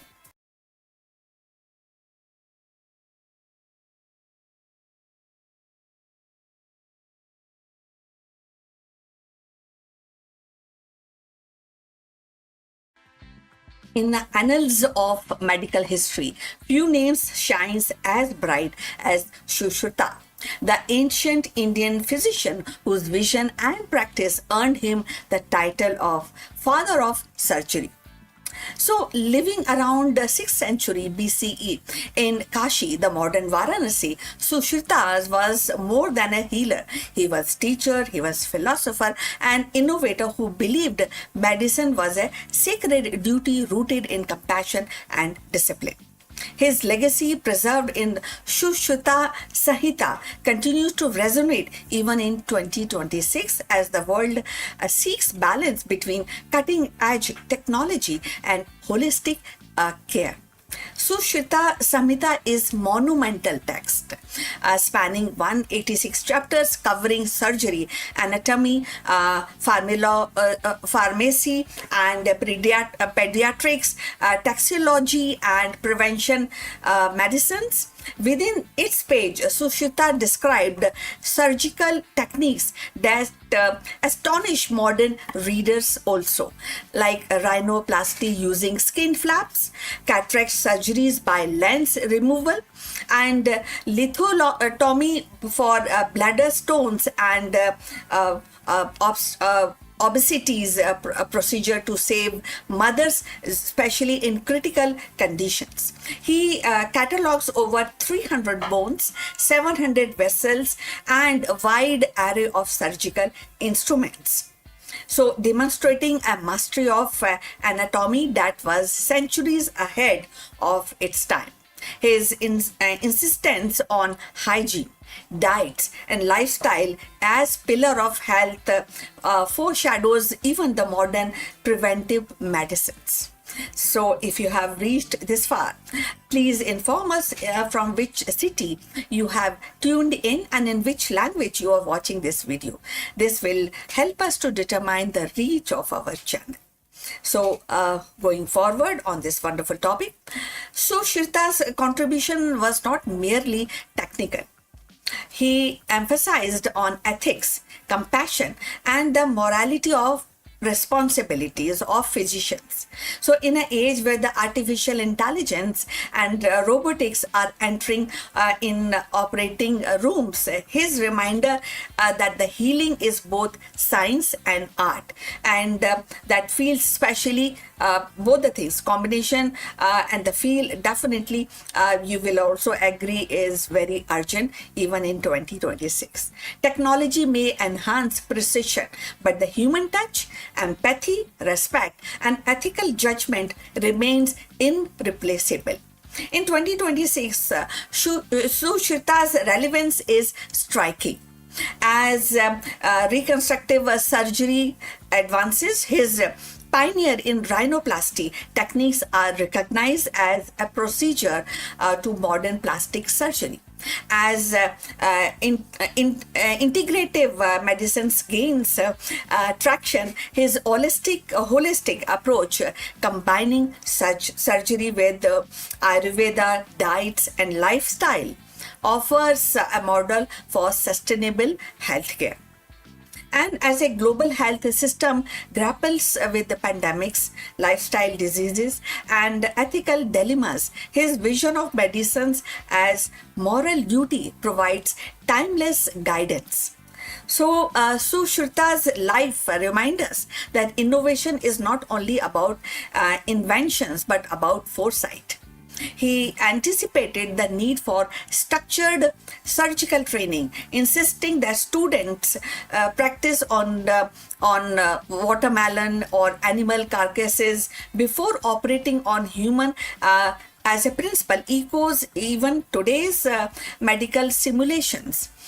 He saw the physician not as a technician but as a custodian of life, entrusted with both skill and conscience. So in 2026, Sushruta's voice echoes across millennia. His cave of knowledge, like that of a bat cave of virus ecology, teaches vigilance and balance. He reminds us that the medicine must evolve and serve the humanity, and the healing is a dialogue between tradition and innovation. His contribution is not a relic of past, but a living lesson for the future.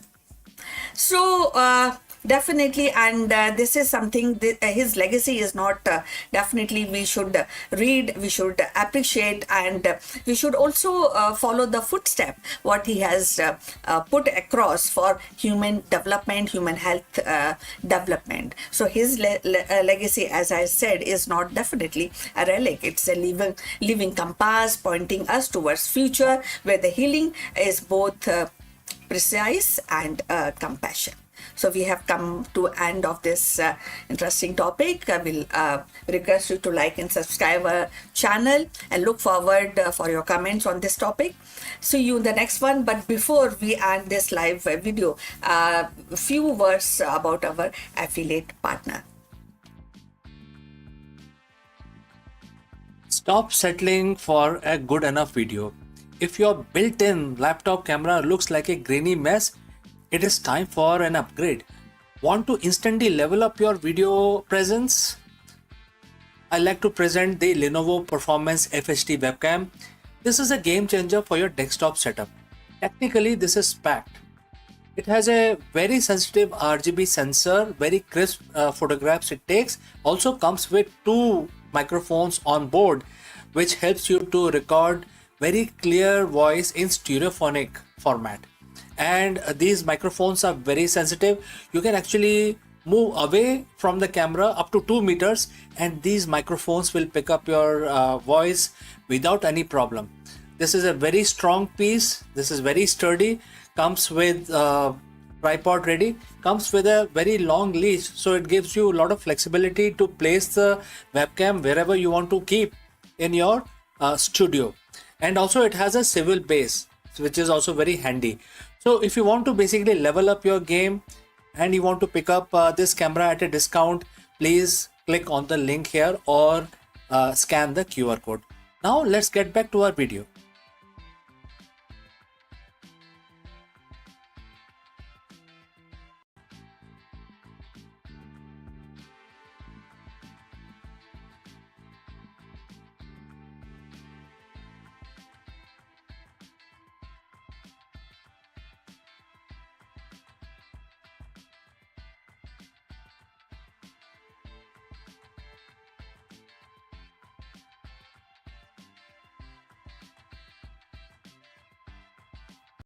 Hello friends, welcome. In this video, we decode one of the most profound verses of the Bhagavad Gita to reveal a blueprint for a modern leadership and business's longevity. While the most CEO fear the end of a market cycle or the disruption of their industry, the Gita teaches that dissolution is simply the precursor to a more powerful manifestation. Let us go and discuss this further.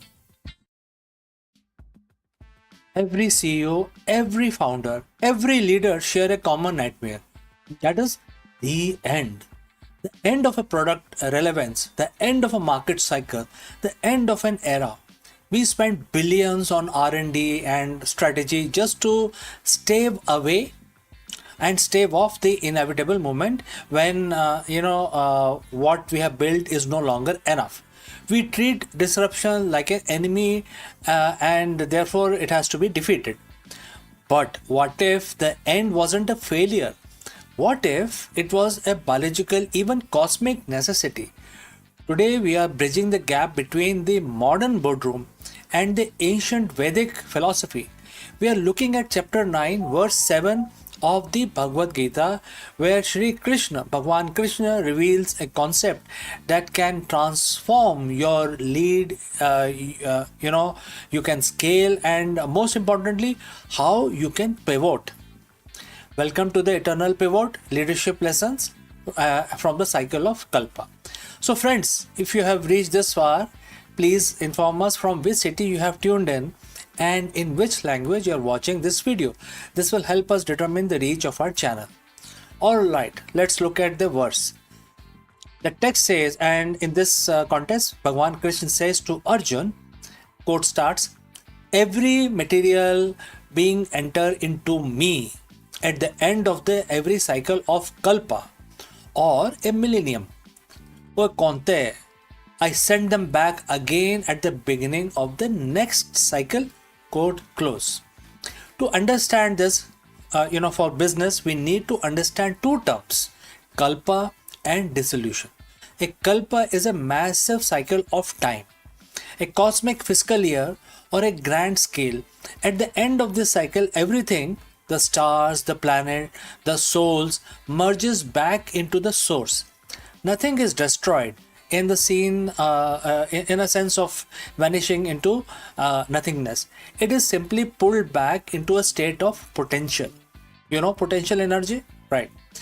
Then Bhagwan Krishna says, I send them back again. This is a first grade leadership lesson. Existence is cyclic, not linear. In business, we often try to force linear growth forever. But the Gita reminds us that everything that manifests must eventually be pulled back into the source, which is the core idea, the raw talent, the capital, etc., before it can be projected outward again in a better, more evolved form. Why do legacy company fail? Because they try to fight the end of their kalpa. Think of Kodak, Nokia, or Blockbuster. They viewed their current form, their specific product as permanent. When the cycle ended, they resisted the pullback to the source. They refused to dissolve their old identity, and as a result, they couldn't be sent back as something new. As a leader, your job is to identify when a cycle is closing. Is your current business model is being that has reached the end of the kalpa, or holding on to strategic simply because it worked in the last millennium? Very profound question, isn't it? I think all of you can try and answer in your business. Bhagwan Krishna wisdom here is about strategic detachment. He doesn't mourn the end of kalpa. He facilitates it because he knows the next cycle is already planned.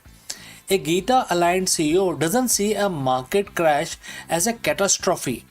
They see it as the universe clearing the whiteboard for a new, more efficient design. So how do you apply this? We call it the eternal pivot. The eternal pivot is the ability to withdraw your energy, resources, and talent from a dying cycle and bring them back to the source, which in your case is your core purpose. When you pivot, you aren't changing who you are changing how you manifest. There are several things that you need to take care. First, identify the end of the cycle signal. High customer acquisition cost, stagnation in innovation, or a shift in the cultural values. These aren't just problems, they are the kalpa signals. Number two, embrace the dissolution. Don't just fix a broken department. Sometimes you have to dissolve it completely. Let the talent and the capital return to the center. Number three, remanifestation.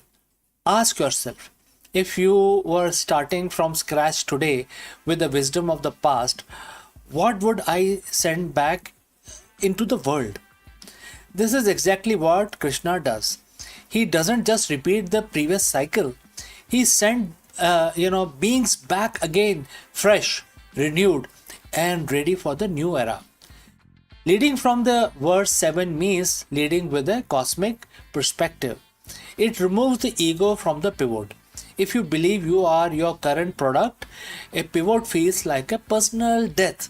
But if you see yourself as the facilitator of the cycle, like Bhagwan Krishna of your organization, then the pivot becomes your greatest act of creation.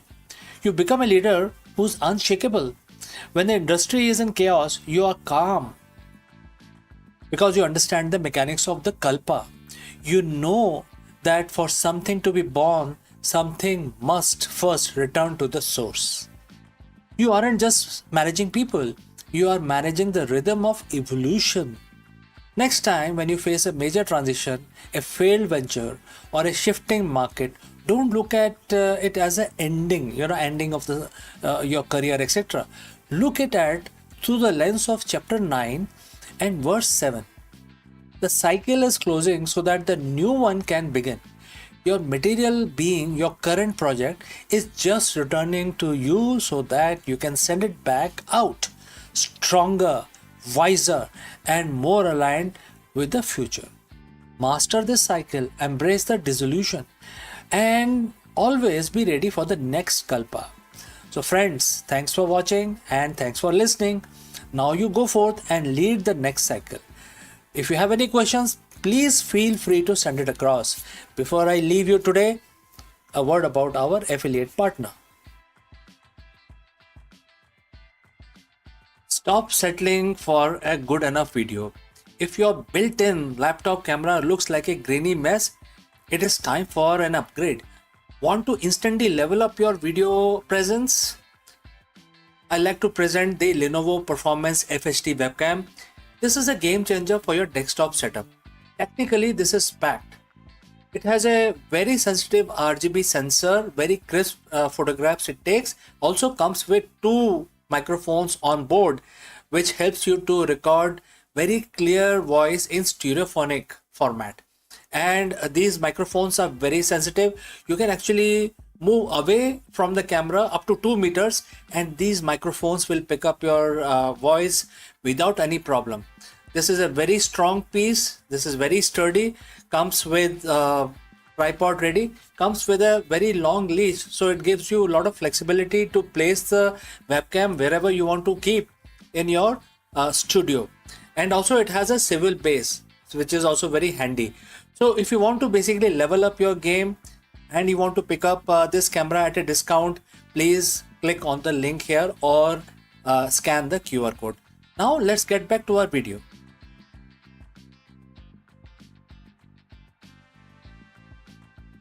Friends, we all know that the stars, when they run out of their fuel, explodes into a supernova, especially the kind of star which are much larger than sun. They have to be larger than sun in order to become a supernova. However, there are certain stars which don't simply explode. They turn into a hot blowtorch. And this is a very specific phenomena. And to understand this type of supernova, we will take a deep dive into high energy astrophysics and we will examine this phenomena, which is known as hotter than hell, also known in scientific term as the fast blue optical transient, and also known as the blue death. What is this phenomena? Let us explore this further. In the hallowed halls of Vedic debates, where sages wrestle with the mysteries of existence, one voice arose with fearless clarity, a woman's voice. Gargi, Vachak Navi, and Brahmavadini of Upanishads did not merely join the discourse. She challenged it, questioning the very fabric of reality and daring to ask what lies beyond space, beyond time, and beyond known. She established gender equality. For her, the presence in the Upanishadic assemblies demonstrated the wisdom was not confined to men, but accessible to all seekers. Her courage was not conquest of land, but conquest of thoughts. A victory that will still reverberates in 2026, reminding us that the pursuit of truth is not the greatest empire of all. So let's find out more about this. Gagi Vachak Navi, the fearless philosopher of the Vedic age, stands as one of the earliest recorded women intellectual in history. Her presence in the Brahmavadic Upanishad and is definitely monumental. She remembered as for engaging in profound debates with Yajna Valkya, one of the greatest sage of her time. Gagi's achievement was not merely her participation in philosophical discourse. It was her audacity to question very nature of existence, matter, and infinite at a time when the women's voice were really given a space in public intellectual life. Her most famous inquiry with Yajna Valkya on what is the world woven, wrap, and woof. She actually pressed further until she reached the ultimate questions of what sustained the universe beyond space and time. This relentless pursuit of truth established her as a philosopher of metaphysics, one who dared to probe the mysteries of Brahman, the eternal principle underlying all reality. Gagi's contribution was not only intellectual but symbolic. She embodied the spirit of inquiry, courage, and equality. So, if you have reached this far, please inform us from which city you are tuned in and in which language you are watching this video. This will help us to determine the reach of our channel. So, moving forward, in 2026, Gagi's legacy reverberates in multiple ways. A woman across the world continues to break the barrier in science, technology, and leadership. Gagi's example reminds us that the intellectual courage knows no gender. She insists on questioning the infinite mirror, which actually mirrors today's exploration in quantum physics, cosmology, and artificial intelligence, where the humanity seeks to understand what lies beyond observable matters. Gagi's voice beyond a timeless call to challenge the boundaries, to ask questions that unsettle, and to embrace inquiries as the highest drama. Beyond her celebrated debate, Gagi's achievement includes philosophical authority, as she was recognized as Brahmavadini, a woman who had mastered the Veda and philosophy. Her role in education is also profound. Gagi is said to have taught and inspired others, proving that women are integral part to intellectual fabric of ancient India. She established gender equality. Her presence in Upanishadic assemblies demonstrated the wisdom was not confined to men but accessible to all seekers. And culturally and historically, Gagi became the symbol of fearless inquiry. Her name invoked in later tradition as exemplar of women's intellectual and power. Her impact in 2026 is profound. In an era striving for inclusivity, Gagi's life reminds us that the root of equality and intellectual freedom run deep in Indian civilization. She challenged modern society to ensure that women's voices are not only heard but celebrated in every sphere, from philosophy to politics, from science to spirituality. Thus, Gargi Vachak Navi's achievement is twofold.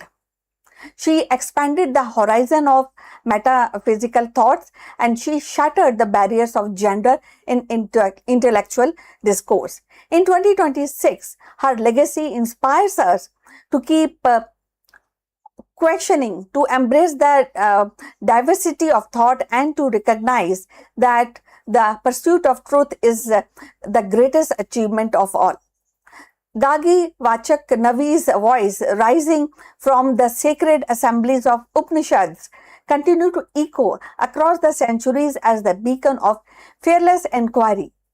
Her achievement was not only in questioning Yajan Valkya, but infinite and in proving that is definitely infinite in proving the wisdom, and wisdom has no boundaries, and her achievement also actually declaring that gender or tradition, there you can actually it's not confined to gender and tradition.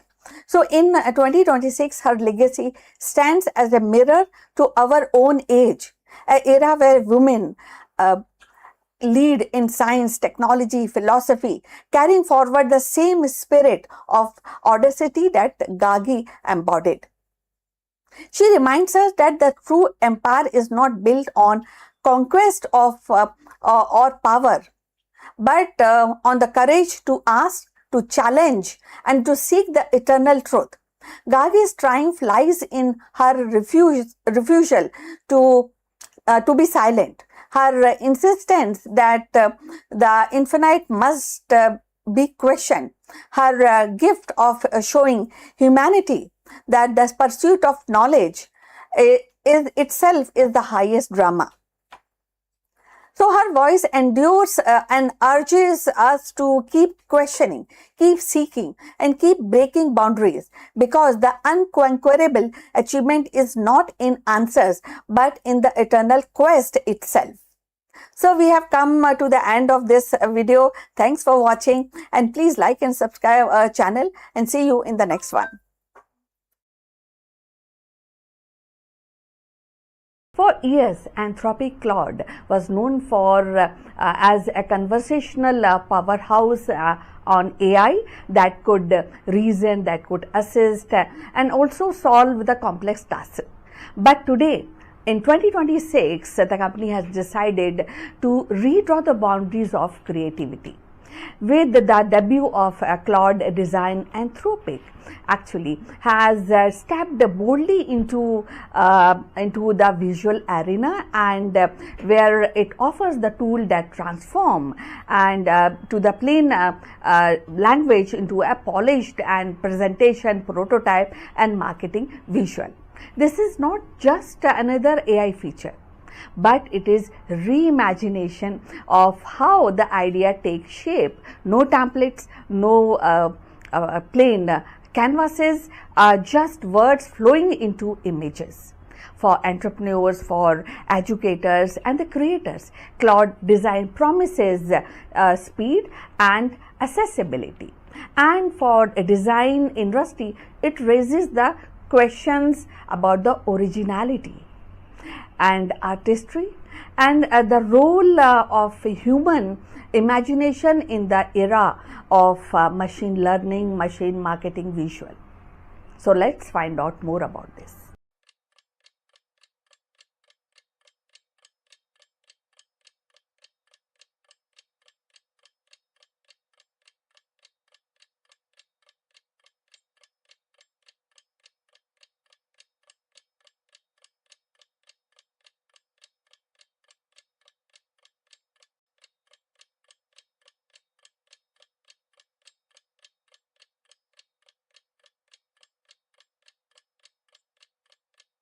नमस्कार।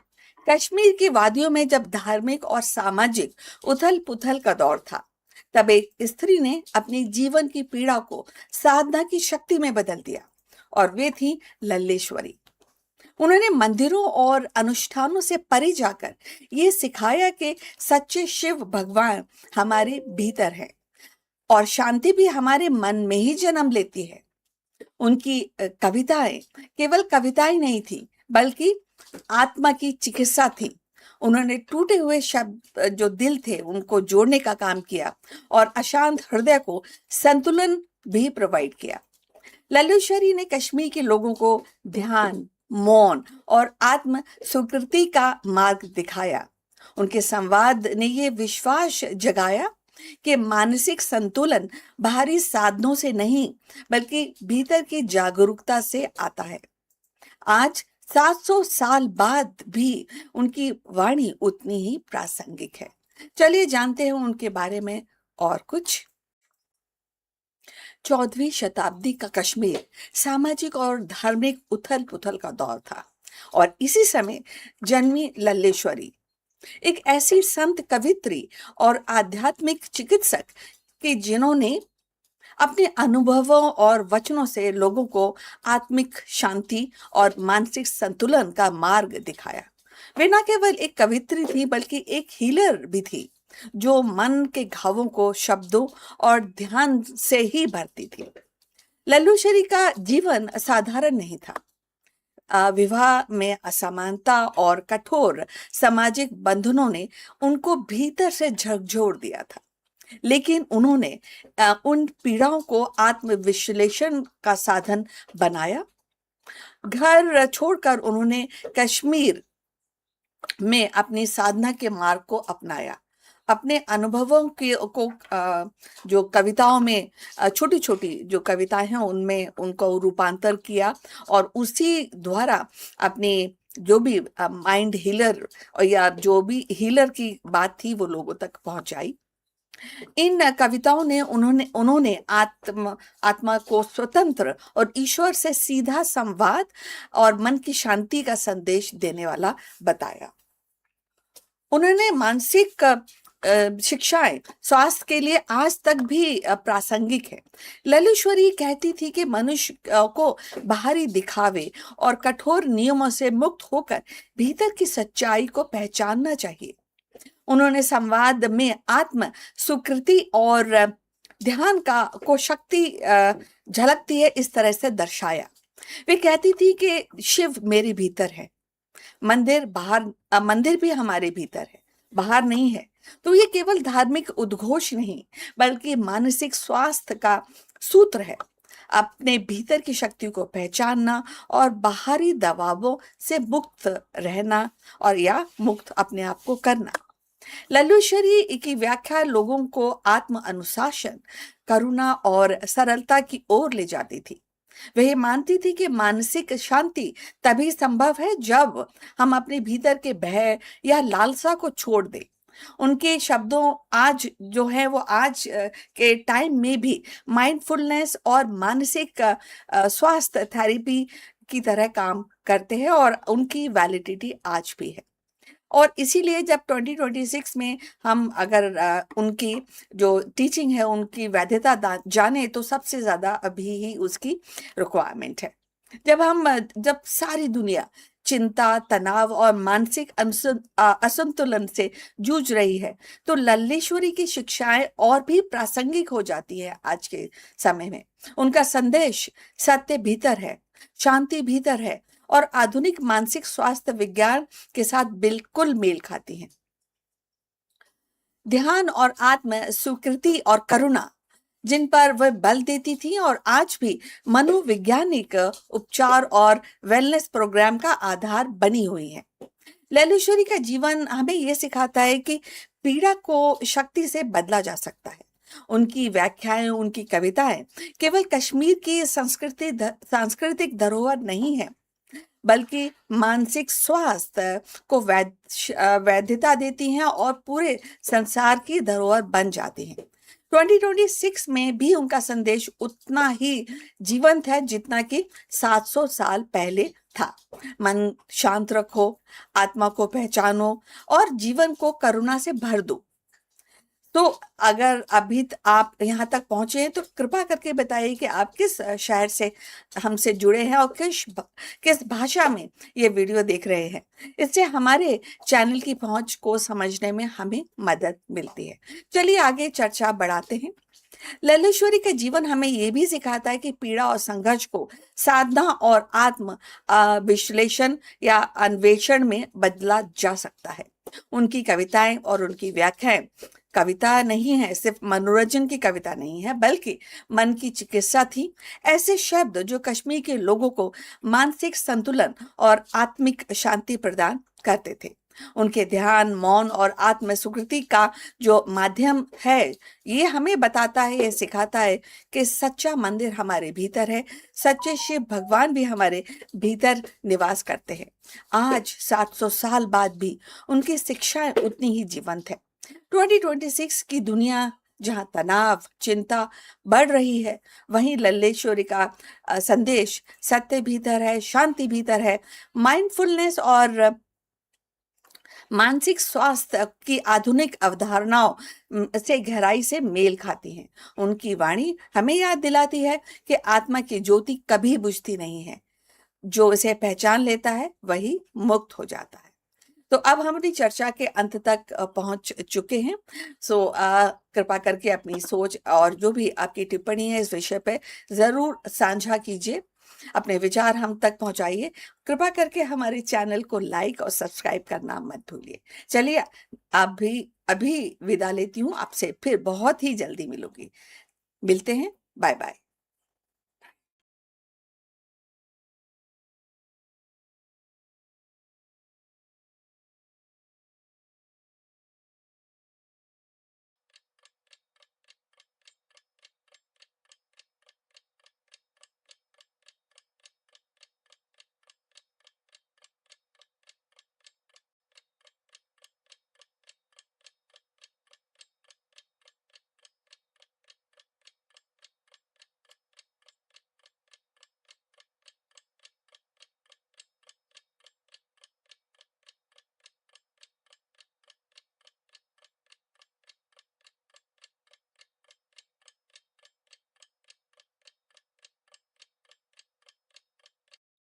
Hello, friends. Namaskaram. You are most welcome. In the modern corporate world, we often believe that more data, longer hours, and aggressive tactics are the key to winning strategy. But many CEOs find that despite the perfect plan, results falter. The missing variable is fixed intelligence. In this video, we dive into Bhagavad Gita to uncover a 5,000-year-old leadership framework that remains ultimate competitive advantage for the modern CEOs. We explore how the inner peace isn't just a soft skill, it is a foundation for the rational, unwavering decision making that lead to sustainable business growth. Let's go and explore this further. You have the data, you have the team, you have the budget, and you have the market share. But deep down, you know the strategy is fragile. You feel it in the boardroom, you feel it in the market shifts, and you also feel late night every night. We are taught in business schools that strategy is a product of intelligence, analytics, and aggressive execution. But what if the data is perfect yet the strategy still fails? What if the variable you are missing isn't found in your quarterly projection, but in your own state of mind? Today we are talking about 5,000-year-old framework for executive leadership found in Bhagavad Gita, chapter 2, verse 65. It's a verse that promises an end to the sorrow of business uncertainty and the cultivation of what we call the fixed intelligence. If you want to lead with unshakable clarity, this is not just an optional skill, it is the greatest competitive advantage. Let's be honest about the modern CEOs, specifically the reality today. You are constantly bombarded by the noise. 24-hour news cycle, shareholder demands, competitor disruptions, and the fear of irrelevance. When you operate from a place of stress, what the ancient texts call sorrow, your intelligence becomes fragmented. Think of your own mind as a CEO operating system. If your OS is running high CPU background process like anxiety, ego, and reactionary fear, your strategic processing power is compromised. When the mind is not at peace, the intelligence becomes fluid. It shifts with every external change. You react to the market rather than leading it. You make decisions based on temporary crisis instead of long-term vision. In the corporate world, we mistake this state by being active. We think high stress engagement is the same as this strategic movement, but that's not the case. It's just noise disguised as strategy. So in Bhagavad Gita, chapter 2, verse 65, the verse speaks and the quote starts, by God's grace, all sorrow are destroyed. When the mind is at peace, the intelligence becomes fixed. Let's translate this into executive language. First, God's grace. In a secular business context, think of this as the alignment. It's that state where you are in flow with your purpose, where you aren't fighting the reality of the market, but working with it. Second, sorrow. This isn't just grief. In the context, it represents the turmoil of the dualities, success and failure, profit and loss, praises and criticism. When you are tethered to the outcome, you are in sorrow. You are constantly waiting for the next shoe to drop. Third, the fixed intelligence. This is the holy grail of leadership, buddhi or the intelligence. It is not just IQ, it is the ability to discern the truth. When your mind is at peace, your intelligence stops oscillating. You see the problem, you see the opportunity, and you see the solution without the emotional distortion of fear or greed. So, friends, how do we fix it? How do you move from reactive stress leader to one with fixed intelligence? It requires three tactical shifts. Number one, practice of detached involvement. You must care deeply about the work, but be detached from the outcome. When you are desperate for a specific result, you become blind to the risk that could destroy you. When you are detached, you become fearless. You make the bold decisions because you aren't afraid of what ifs. Number two, strategic stillness. We schedule meetings, we schedule calls, but do we schedule stillness? If you do not have daily practice of silence, whether that is meditation, a walk without a podcast, or quiet reflection, you are literally operating with a cloudy lens. Grace or alignment cannot enter mind that is constantly chattering. You need to create a space for clarity to emerge. And number three is the decision making from the center. Before you sign off a major strategic pivot, stop. Ask yourself, am I making this decision to prove myself to other, or am I making this because it is the intelligent correct path? If the decision is coming from your ego, it is coming from a place of sorrow. If it is coming from quiet centered place, that is fixed intelligence speaking. Some of you might be thinking, this sounds great, but I have a business to run. I don't have time to find peace when Q3 earnings are down. That is exactly the point. You don't have time not to. The most successful CEOs I know, the ones who sustain success over decades, are not the ones screaming in the boardroom. They are the ones who remain immovable during a crisis. They possess a quietness that creates space for their team to innovate. Peace is not luxury. Peace is not foundation of high performance. When your intelligence is fixed, you are not rattled by competition. You are not seduced by short-term hacks. You are playing a different game entirely. Your strategy is only as strong as the mind that conceives it. If your mind is chaotic, your strategy will be chaotic as well.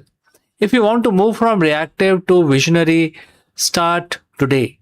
Practice that detachment. build that silence, cultivate the fixed intelligence. Because when you finally end the sorrow of the ego driven rat race, you don't just find peace, you find clarity to lead your company to places you never thought possible. Friends, my name is CK. If this resonated with you, share this with fellow leaders who need to hear this today. And remember, lead with intelligence, but act from peace. See you again in the next one.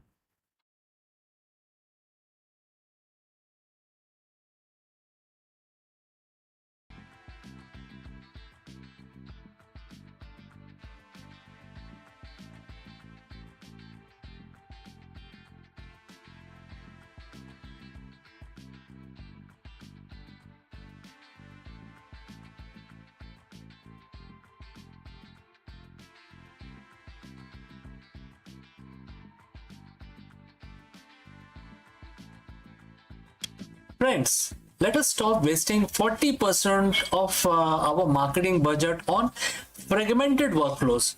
By applying the Vedic mathematical sutras to your B2B strategy, we can build a self-optimizing engine that eliminates creative friction instantly. Watch in this video how this ancient algorithm precision transforms erratic production into a predictable high velocity output architecture, delivering absolute operational excellence. So today we are going to break down why this modern marketing is failing to convert, and how the principles of mental agility, pattern recognition, and radical simplification can be applied to our business objectives. Discover how to move from brute force marketing to high speed strategic precision. Most B2B content strategy fail because they lack the geometric precision. We are re-engineering pipeline using the workflow to turn our production cycle into high-speed scaling engines. If you demand immediate ROI and move from chaotic cycles to predictable high-volume architecture, this synthesis of ancient math and modern distribution is your unfair advantage. Let's go and discuss this further.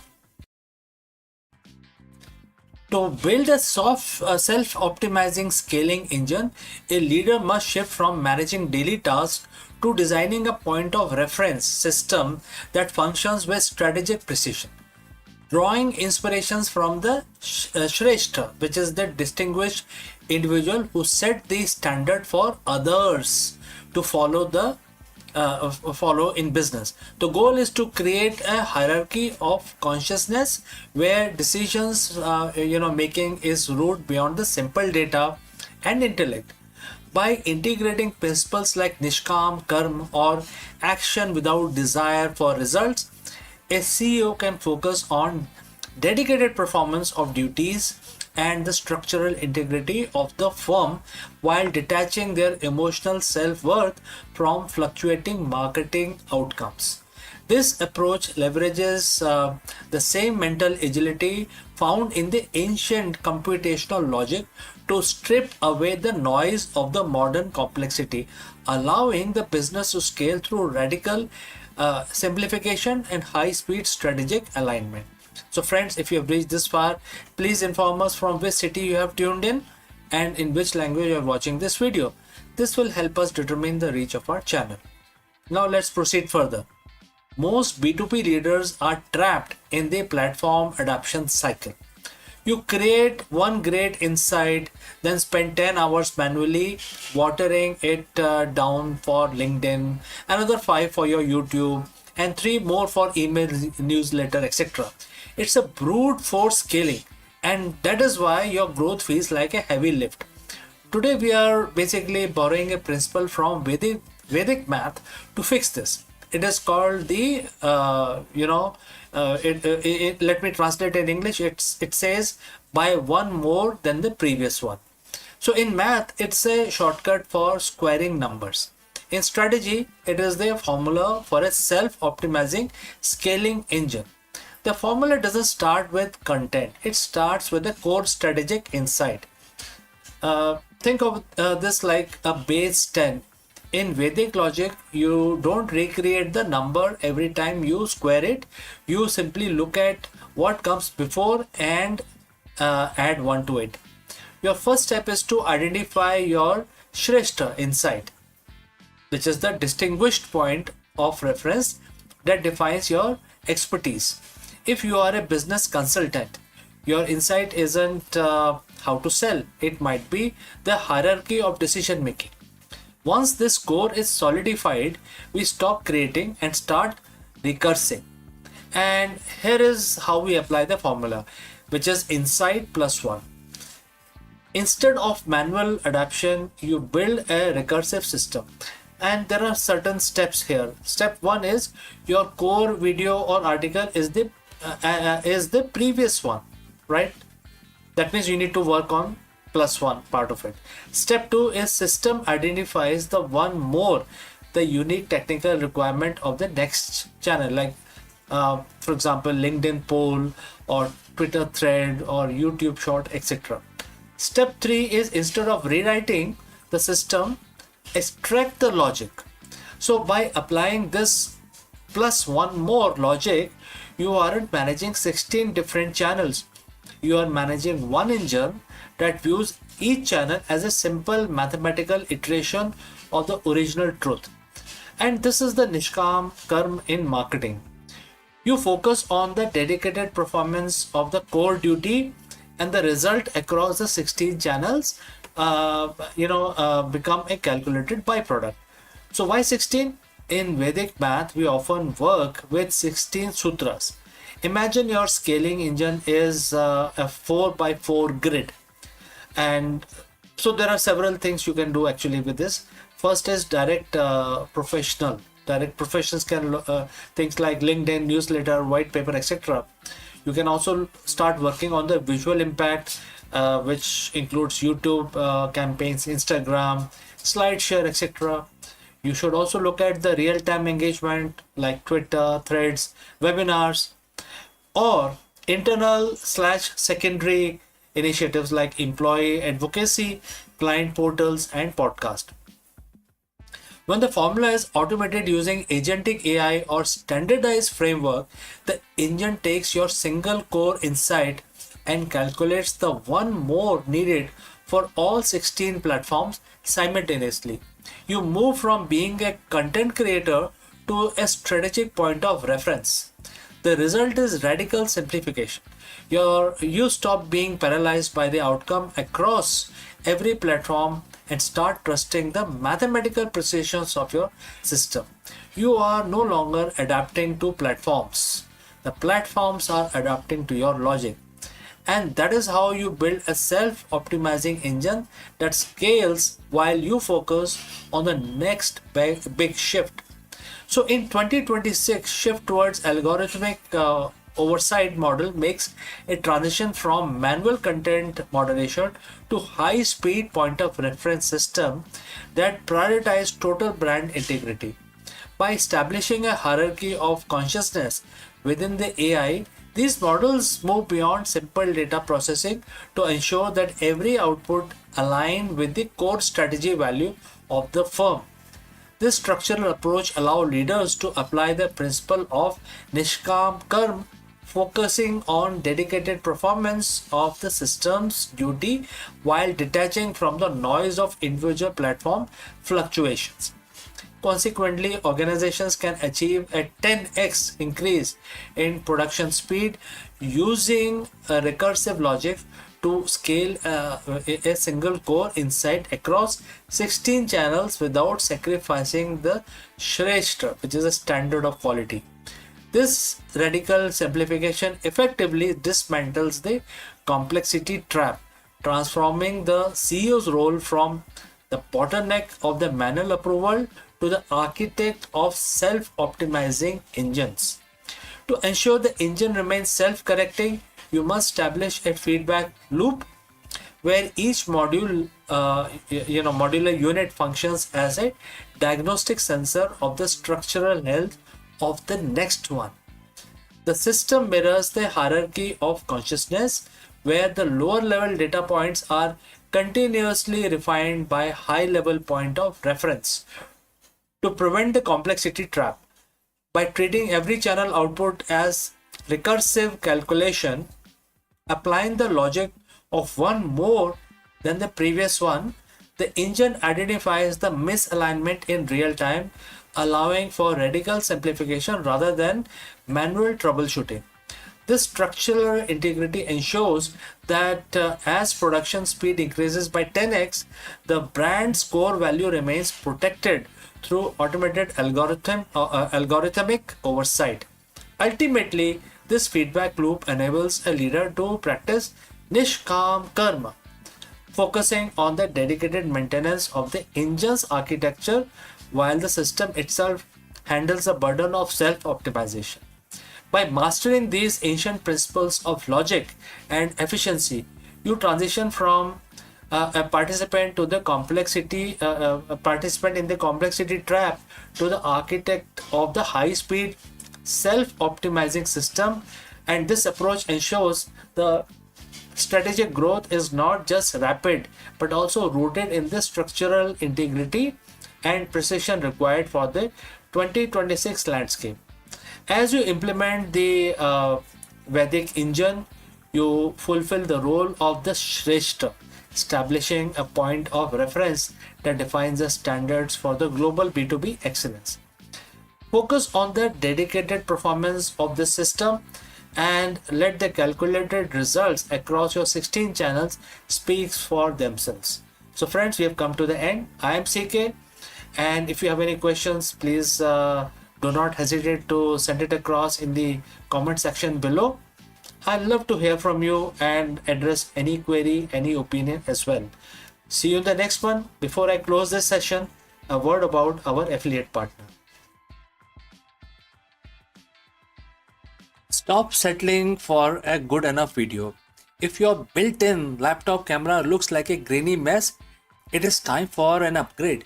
Want to instantly level up your video presence? I like to present the Lenovo Performance FHD webcam. This is a game changer for your desktop setup. Technically, this is packed. It has a very sensitive RGB sensor, very crisp photographs it takes. Also comes with two microphones on board, which helps you to record very clear voice in stereophonic format. And these microphones are very sensitive. You can actually move away from the camera up to 2 meters and these microphones will pick up your voice without any problem. This is a very strong piece. This is very sturdy. Comes with tripod ready. Comes with a very long leash, so it gives you a lot of flexibility to place the webcam wherever you want to keep in your studio. And also it has a swivel base, which is also very handy. So if you want to basically level up your game and you want to pick up this camera at a discount, please click on the link here or scan the QR code. Now let's get back to our video.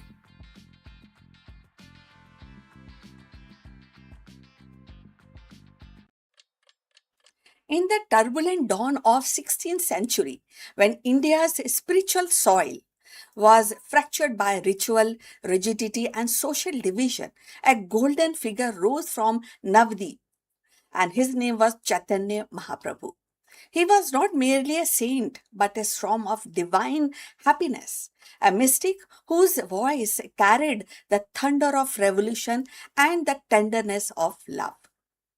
Scholar turned prophet, he abandoned the pride of intellect to embrace the intoxication of devotion, declared that the highest truth was not found in a dry philosophy, but in the living fire of bhakti.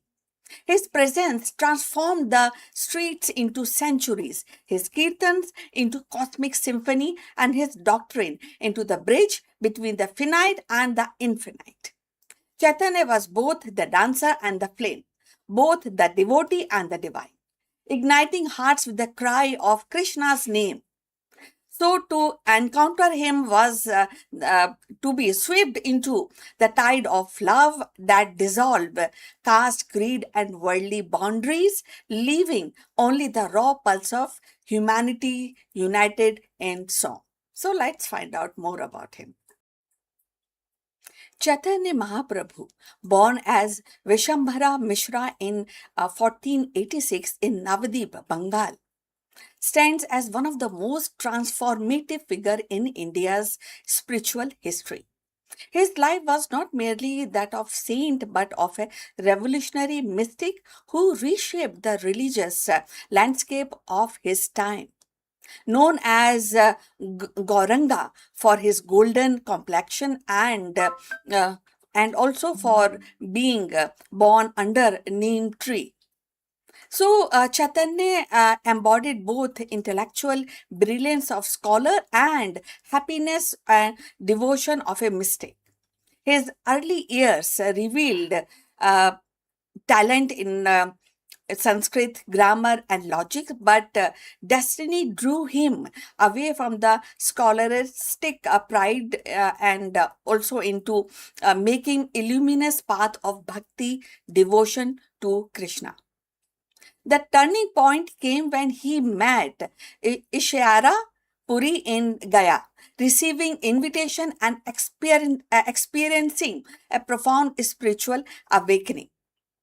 From then on, Chaitanya abandoned the pursuit of intellectual dominance and surrendered to overwhelming tide of divine love.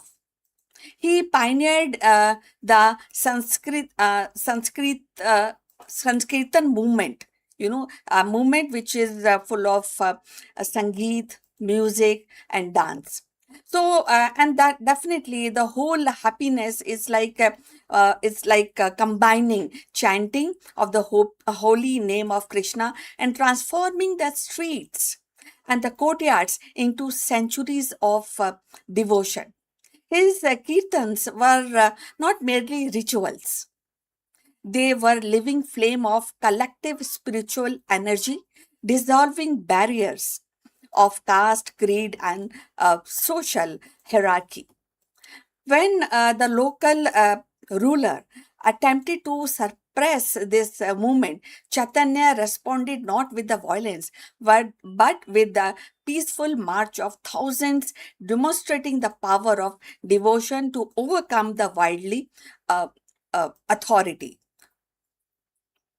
So, philosophically, Chaitanya articulated uh, doctrine which is invincible and simultaneously oneness and difference between soul and the divine. This subtle yet profound vision bridged the extremes of motion and dualism, offering the dynamic theology that celebrate both intimacy with God and the reverence of his transcendence. So his only written work, which is Shikshatakam, actually diluted the essence of his teaching. And it also tells us about humility, surrender, and the ceaseless chanting of God's name. Chaitanya movements gave rise to Gaudiya Vaishnavism that carried forward by his disciples like Rupa and Sanatan Goswami, who actually systemized his vision into theology, literature, and practice. His legacy was not confined to Bengal. It was spread across India, influencing devotional current in Odisha, Vrindavan, and beyond. His emphasis on prem, that is love with divine, that means divine love, redefined spirituality as an intimate, emotional, and universal experience. He declared that true devotion transcends social division. The moment you say you love God, all human beings will be at your uh, at your with you at your side, and where there will be no Brahmin, no Shudra, something like that was the teaching of Chaitanya Mahaprabhu. In 2026 and beyond, Chaitanya Mahaprabhu's relevance is definitely striking. In an age fractured by polarization, his vision of unity through divine love offers a timeless antidote. His peaceful resistance to oppression resonate with the modern movement for justice and equality. His theology of oneness in a difference mirror contemporary exploration in quantum physics and AI ethics, where the paradox and the harmony coexist.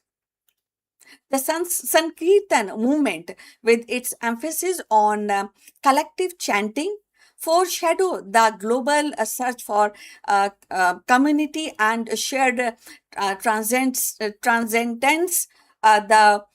in the digital era. His insistence that devotion is higher than a social distinction speaks directly to the world's striving to dismantle systematic inequalities. So, if you have reached this far, please inform us from which city you have tuned in and in which language you are watching this video. This will help us to determine the reach of our channel. So, now let's continue with our discussion on Chaitanya Mahaprabhu. So Chaitanya's life was a symphony of happiness, philosophy, and compassion. He danced in the streets, wept in the longing for Krishna, debated scholars, and embraced the marginalized. So his legacy is not just a chapter in Indian spiritual renaissance. It is a living force that continues to inspire seekers, reformers, and visionaries. In 2026, as humanity grapples with the technological acceleration and existential uncertainty, Chaitanya is a call to anchor life in love, humanity, and plus humility and devotion is more urged than ever. His golden presence reminds us that the ultimate revolution is not political or technological, but a spiritual, the awakening of the heart to the infinite. So, in the golden arc of history, Chaitanya Mahaprabhu does not fade into the past. He rises perpetually into the present. His voice of devotion, his doctrine of unity, indifference, and his dance of divine love are not relic but a living current. In the world of 2026 and beyond confronts the fragmentation, then alienations and the cold machinery of the progress. His call resounds that the highest revolution is the awakening of heart. To chant is to connect, to surrender is to transcend, and to love is to be liberate. Chaitanya's legacy is not bound to Bengal or Vrindavan. It is a pulse of humanity and a search for the meaning. And his golden presence reminds us that beyond the noise of division, there is a song of eternity waiting to be sung together. So, we have come to the end of this discussion. Please like and subscribe our channel, and we look forward for your comments on this topic. See you in the next one. Bye. नमस्कार दोस्तों, आप सभी का स्वागत है। और आज हम डिस्कस करेंगे कि जो मार्केट वोलेटिलिटी है या ग्लोबल अनसर्टेनिटी है या कांस्टेंट डिसरप्शन जो हमारे बिजनेस में होते रहते हैं, इसके होते हुए एक लीडर, एक सीईओ अपनी ट्रू स्ट्रेंथ को कैसे महसूस कर सकता है। तो इस बहुत ही इंपॉर्टेंट सवाल का आंसर ढूंढेंगे हम, भगवत गीता का सहारा लेंगे और इसमें देखेंगे कि ये हमें क्या एडवाइस भगवत गीता हमें देती है। ऑलराइट, हम ये डिस्कवर करेंगे कि कोई ऐसा मॉडल है जो हमारे को बहुत शक्तिशाली बना देता है, इनडिस्ट्रक्टेबल बना देता है और ऐसा हमको बना देता है कि हम किसी चीज से विचलित नहीं होते हैं। तो ये बहुत ही इंपॉर्टेंट है आज के परिप्रेक्ष्य में, स्पेशली सारे लीडर्स के लिए। तो कहीं मत जाइएगा क्योंकि ये बहुत ही इंटरेस्टिंग हम डिस्कशन करने वाले हैं। चलिए आगे बढ़ते हैं। तो दोस्तों, आपका फिर से स्वागत है और हम इस एपिसोड में एंशिएंट विजडम जो हमारे भगवत गीता में मेंशन्ड है उसका सहारा लेंगे और हम जानेंगे कि जो लीडर्स होते हैं वो कैसे हाई प्रेशर लैंडस्केप के अंदर 2026 में, क्योंकि बहुत हाई प्रेशर है, बहुत सारे रेगुलेशंस हैं, बहुत सारे नई तरह से बिजनेस करना है। तो इसमें जो लीडर्स हैं, आज के हमारे जो लीडर्स हैं, या आप हैं या सीईओज हैं, ये कैसे अपनी रेजिलिएंट, अपने सॉफ्ट स्किल को इतना बढ़ा सकते हैं कि वो एक जो स्किल है आपका उसको बिल्कुल इंडिस्ट्रक्टिबल बना देगा आपको। तो हम इस चीज का विश्लेषण करेंगे आज, और हम ये जो इसका आंसर ढूंढेंगे भगवत गीता के चैप्टर 2 वर्स 23 से। ये वर्स है, बहुत ही छोटा सा वर्स है, बहुत ही 2 लाइनों का इसमें श्लोक है ये। इसमें भगवान कृष्ण एक्सप्लेन कर रहे हैं अर्जुन को, जब अर्जुन अपने कुरुक्षेत्र में बैठे हैं, और एक ये मास्टर क्लास की तरह ये डिलीवर किया गया है। और इसमें ये बताया गया है कि इस वर्स के अंदर कि आप कैसे अपने आप को साइकोलॉजिकली स्टेबल बना सकते हैं। ये बहुत ही जरूरी है, क्योंकि अगर आप किसी बोर्डरूम में जा रहे हैं और आप साइकोलॉजिकल स्टेबल नहीं है, आपको कोई चीज परेशान कर रही है, तो आप वहां पे फेल हो जाते हैं। तो दोस्तों, अगर आप यहाँ तक पहुंचे हैं तो बताइए कि आप किस सिटी से हमारे साथ जुड़े हैं और किस भाषा में आप हमारे वीडियो देखते हैं। चलिए हम आगे बढ़ते हैं। जो ये वर्ड्स है, ये जो श्लोक है, ये कहता है कि जो हमारी आत्मा है, जो हमारा सेल्फ है, ये एक किसी भी हथियार से डिस्ट्रॉय नहीं किया जा सकता, आग में जलाया नहीं जा सकता, पानी से इसको गीला नहीं किया जा सकता, और ना ही हवा से इसको उड़ाया नहीं जा सकता। तो अगर इसको आप प्रथम दृष्टि में देखेंगे, फर्स्ट ग्लांस, तो ऐसा लगता है कि ये कोई मेटाफिजिकल स्टेटमेंट है। लेकिन मॉडर्न एग्जीक्यूटिव के लिए, जो आज के सीईओ हैं, उसके लिए ये क्या वैल्यू रखता है। लेकिन इसको आप ध्यान से पढ़ेंगे, हम इसको डिकोड भी करेंगे। ये एक साइकोलॉजिकल ब्लूप्रिंट है, जिसमें भगवान कृष्ण अर्जुन को सिखा रहे हैं कि जो आपकी जो कोर कैपेसिटी है डिसीजन मेकिंग की या जजमेंट लेने की, ये कैसे आप अपने जो जजमेंट लेने की जो इंडिपेंडेंस है आपके दिमाग में, ये एक्सटर्नल जो थ्रेट्स होती हैं उससे इफेक्ट होता है। तो कैसे आप अपने आप को बचा सकते हैं। और प्रोफेशनल लाइफ में हमारे जो एक्सटर्नल थ्रेट्स हैं वो क्या क्या हो सकते हैं। देखिए, क्रिटिसिज्म हो सकता है, मार्केट में आग लगी है, आग लगी है, हर चीज खराब हो रही है, कोई बिक रहा है, कुछ नहीं बिक रहा है, तो मार्केट का डेटा वो एक एक्सटर्नल हो सकता है। और रेगुलेटरी चेंजेस एक एक्सटर्नल इनपुट हो सकते हैं, क्योंकि रेगुलेटरी चेंजेस होते हैं, रियलिटी है लाइफ की, कि जो गवर्नमेंट है किसी भी देश में, वो कभी भी अपने हिसाब से वो रेगुलेशन को बदल देते हैं। तो हमें बिजनेस को ये हमेशा इनपुट रहता है कि कुछ ना कुछ उथल पुथल हो रही है। और दूसरा लास्ट में क्या होता है, इकोनॉमिक वॉलेटिलिटी। इन सब के बावजूद जो इकोनॉमी है वो हमारे हाथ में होती नहीं है, ये तो यूनिवर्स अपने आप ही मेंटेन करता है इस चीज को। तो जो ये वर्ड्स है, ये बताता है, एक बहुत स्टेबल देता है कि ऐसी कोई चीज है जो ना आग में जलाई जा सकती है, ना उसको हवा उड़ा सकता है, ना पानी गीला कर सकता है, ना कोई उसको वेपन डिस्ट्रॉय कर सकता है। तो इससे हम कैसे इंस्पायर हो, और हम अपने जो हमारा जो बिजनेस वर्ल्ड है उसमें कैसे इसको उतारें। तो सबसे पहला जो सीख है, इससे हमें जो ड्राइव करते हैं, वो है ये है कि हम अपनी जो आइडेंटिटी है वो आउटकम से अलग रखें। मतलब हमारी जो आइडेंटिटी है वो हमारे एक्सटर्नल जो सोर्सेज हैं, जैसे कि मैंने बताया बहुत सारी चीजें हो सकती हैं, उनसे हम अलग हैं। जैसे कि कोई प्रोजेक्ट फेल हो गया, तो जो लीडर है उस प्रोजेक्ट को लीड कर रहा है, वो उसको लगेगा कि यार मेरा तो सब खत्म हो गया, तो पर्सनल डिफीट जैसा लगता है।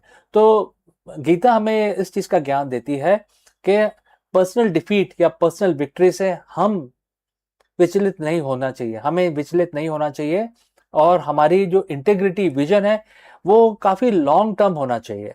तो जो कभी हमारी विक्ट्री होती है, कभी हमारा फेलियर होता है, उससे ना हम बहुत ज्यादा खुश हो और ना हो बहुत ज्यादा दुखी।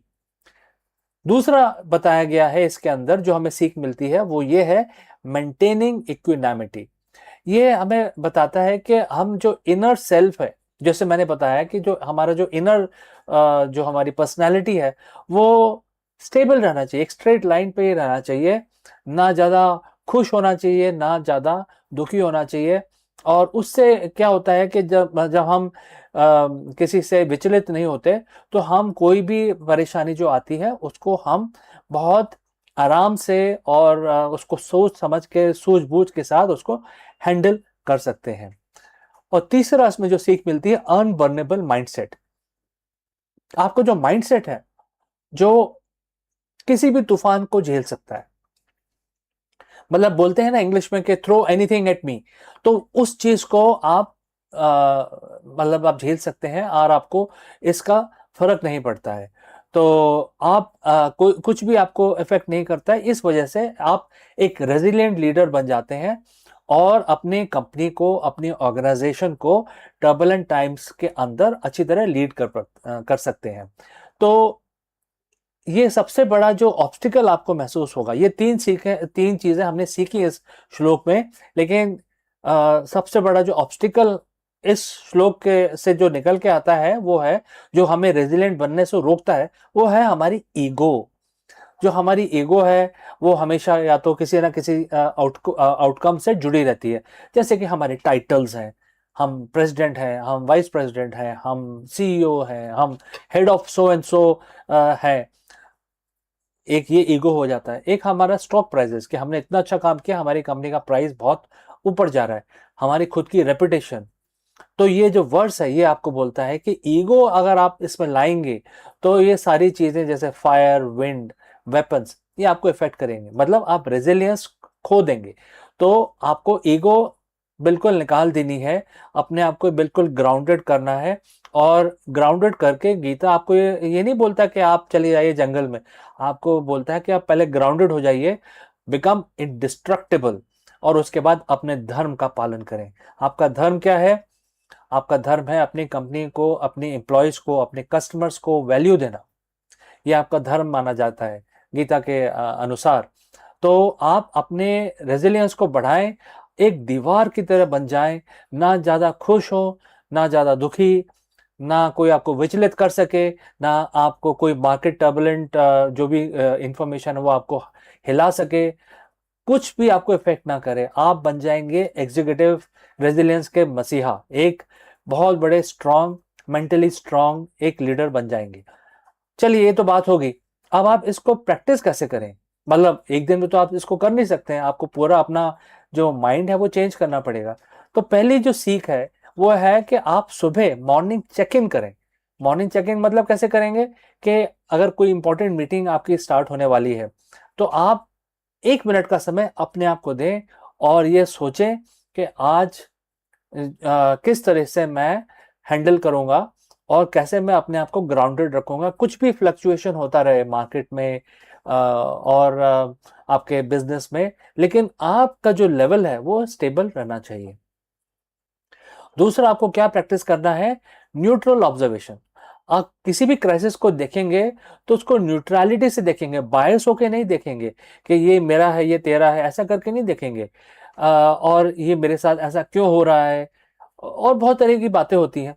लेकिन आप ऐसा समझ के देखेंगे कि आप जज हैं, जज जूरी, और अपने आप को ऐसे न्यूट्रल पार्टी रख के फिर आप देखेंगे किसी भी इंसिडेंट को, तो आप अच्छा डिसीजन ले पाएंगे। फिर आपको कोई मार्केट फोर्सेस या कुछ इवेंट या फायर, विंड, कोई भी आपको हिला नहीं पाएगी, और आप आराम से सोल्यूशन निकालते हुए, नेविगेट करते हुए प्रॉब्लम से अपने आप को और अपनी कंपनी को बाहर ले जाएंगे। तीसरा सबसे इंपॉर्टेंट है आउटकम डिटैचमेंट, मतलब कि जो रिजल्ट है उससे आप अटैच ना हो। ये ना कहें कि ये मैंने किया है, राइट? भगवत गीता आपको इस चीज का ज्ञान देती है कि आपका धर्म है, आपका जो एक्शन है आपका धर्म है, तो आपको एक्शन पूरा फुल फ्लेज करना है। लेकिन ये कभी नहीं बोलना है कि ये मैंने एक्शन लिया इस वजह से ऐसा हुआ, क्योंकि ये तो यूनिवर्स देता है आपको। तो आपको अपने एंड रिजल्ट से डिटैच अपने आप को रखना है। एंड जिस तरीके से आप हर वीक आप आगे बढ़ेंगे अपने करियर के अंदर, आपको ये रिमेंबर करना है कि कैसे आपको ये जो अनवेवरिंग स्ट्रेंथ है आपकी आत्मा की, आपकी आपके पर्सनालिटी की, ये कभी भी ढीली नहीं पड़नी चाहिए। और इस वजह से आपके ऑर्गेनाइजेशंस आपको देखेगी, आपके जो एम्प्लॉयज़ हैं आपको देखेंगे, they will recognise you as a leader. और इसकी वजह से ये काफ़ी इम्पॉर्टेंट हो जाता है ये वर्ड्स, क्योंकि इससे काफ़ी सीख मिलती है। तो दोस्तों, आपके कोई भी सवाल हैं तो ज़रूर लिखिए। और मैं अंत में यही बोलूँगा कि आगे बढ़िए क्लैरिटी के साथ और लीड विद योर सेंटर। तो मैं आपसे अगले वीडियो में फिर से मिलता हूँ। तब तक के लिए आपका दिन शुभ हो। नमस्कार। Hello, friends. Namaskaram. I hope you know a guy called Steve Fawcett. Steve Fawcett, a master of endurance and risk, became the first person to fly solo around the world in a balloon.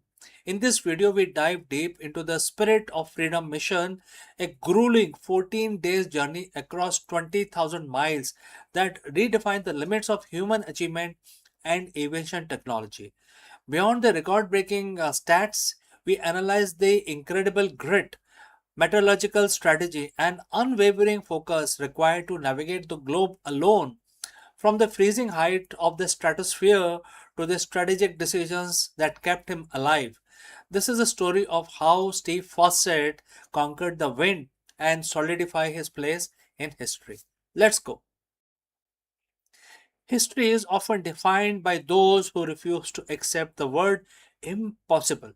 We talk about the great explorer, Magellan, Amundsen, Armstrong, but there is a unique category for those who tackle the elements completely alone.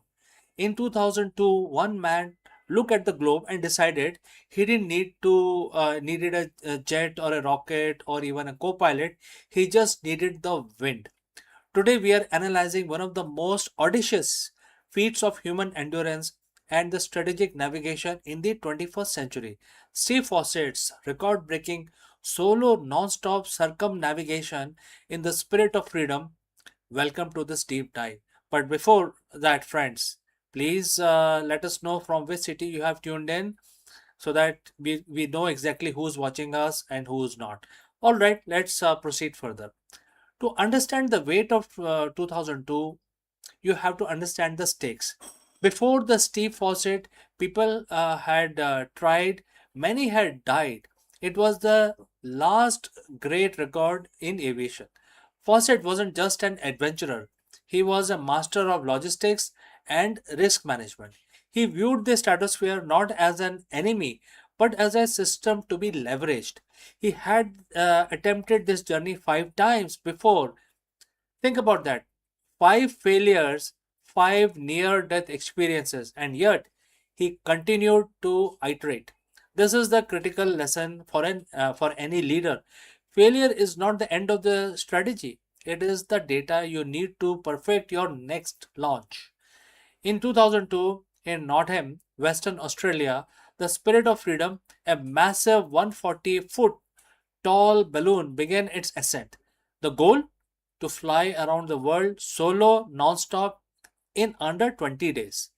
The capsule was size of a walk-in closet, roughly 7 feet by 5 feet. For 14 days, this would be his entire universe. Technologically, the Spirit of Freedom was a marvel of the time. It utilized a rosier design, combining helium for a constant lift and hot air for vertical control. But the real strategy was in the navigation. Fawcett had to stay within a specific jet stream. If he dipped into lower altitude, he hit turbulence. Too high, he risked extreme cold and oxygen deprivation.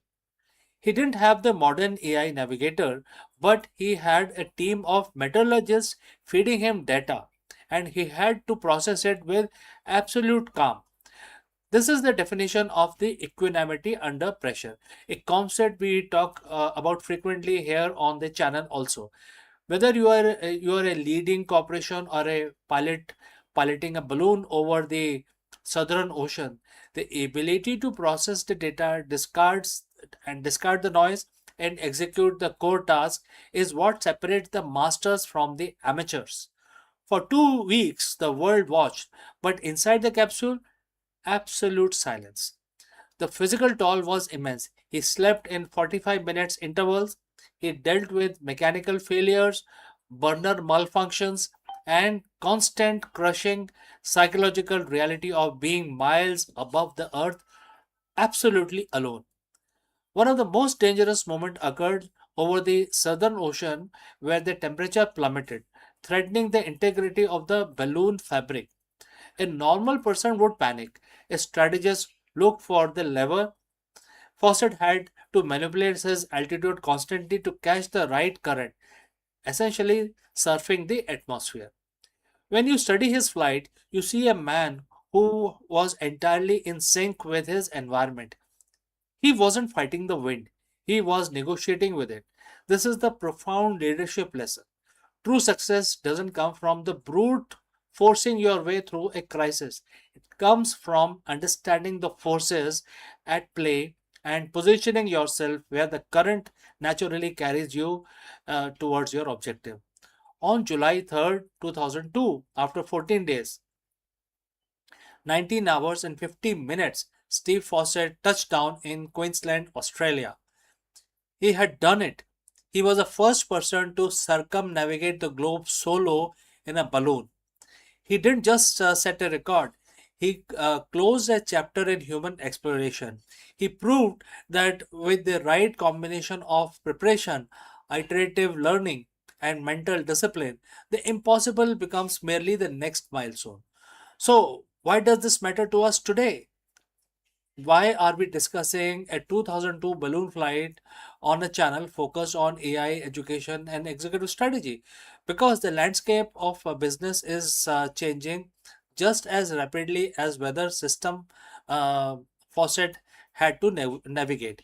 Whether it's a shift towards AI, the changing global economic order, or the demand for real time education, we are all in our own spirit of freedom capsule. We are all dealing with high stake environments where one wrong decision or one moment of lost focus can send us off course. Steve Fawcett showed us that preparation is the foundation of the courage. So, friends, thank you for joining me on this historic strategic deep dive. If you enjoyed this breakdown, make sure to hit that subscribe button. Join us on the next on Akulmach history as we continue to explore the intersection of past, present, and future. I am CK, and I will see you again very soon in the next one.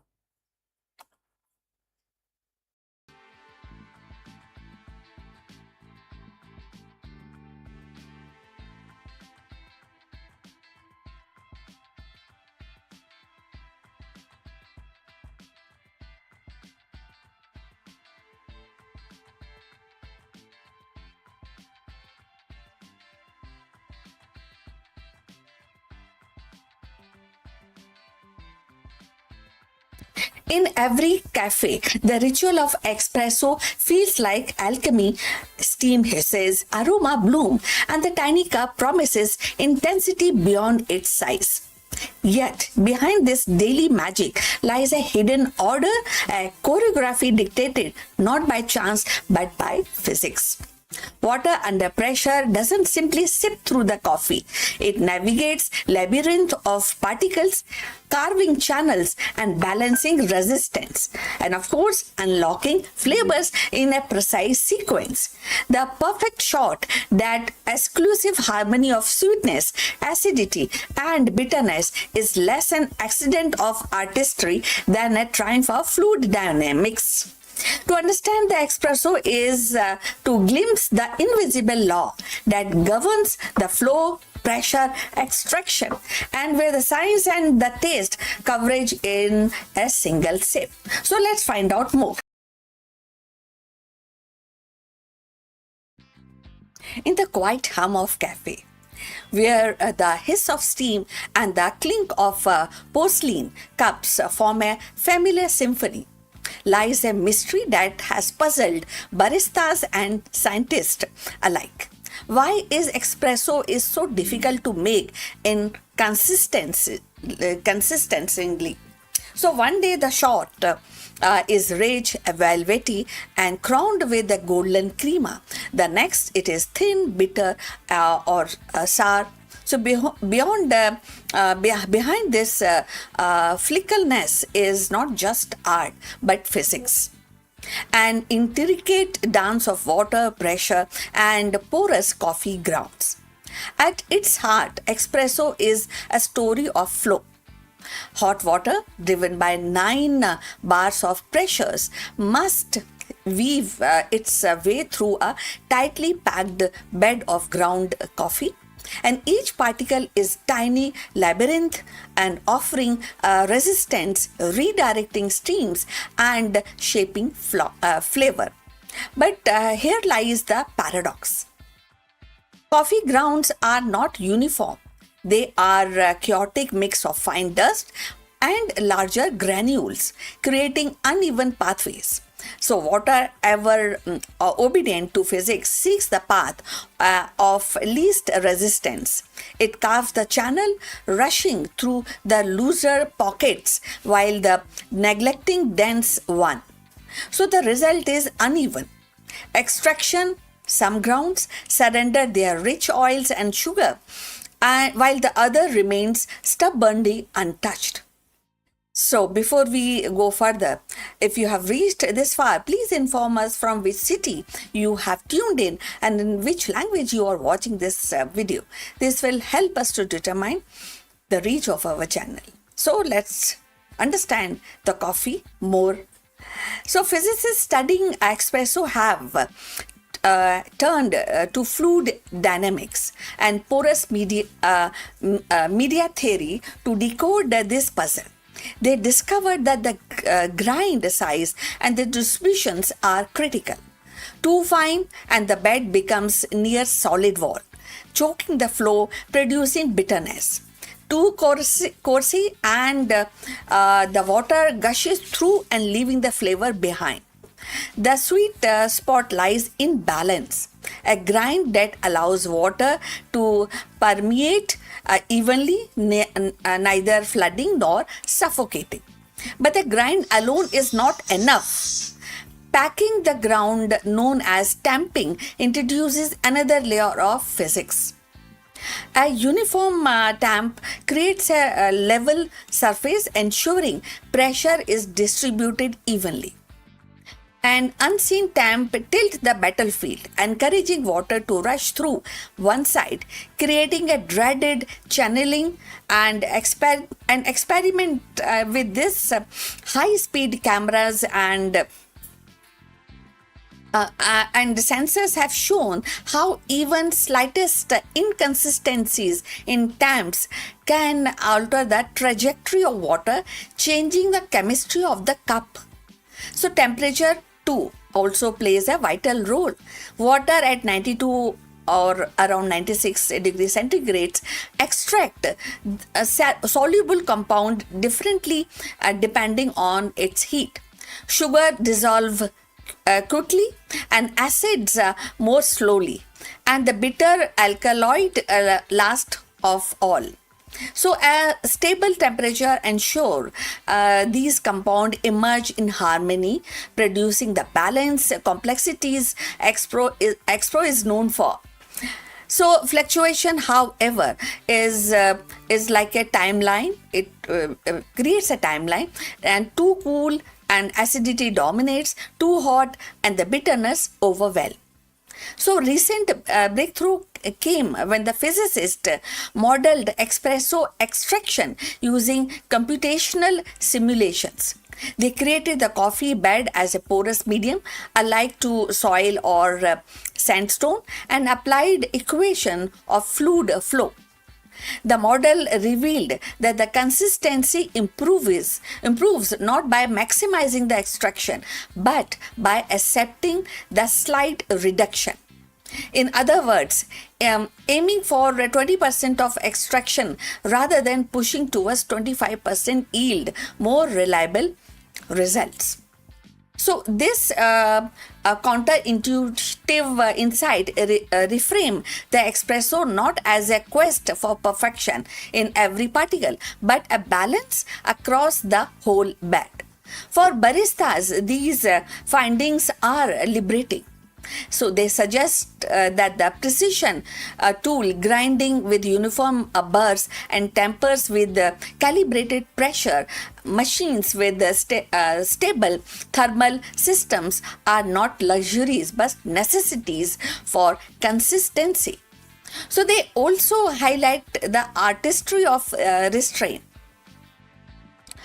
Knowing when to stop purchasing the last drop of flavor and instead embracing the physics of flow. So, beyond the cafe, the implication ripples outward. Espresso became a metaphor for complexities in porous system, from oil recovery to geology to drug recovery, delivery to in medicines.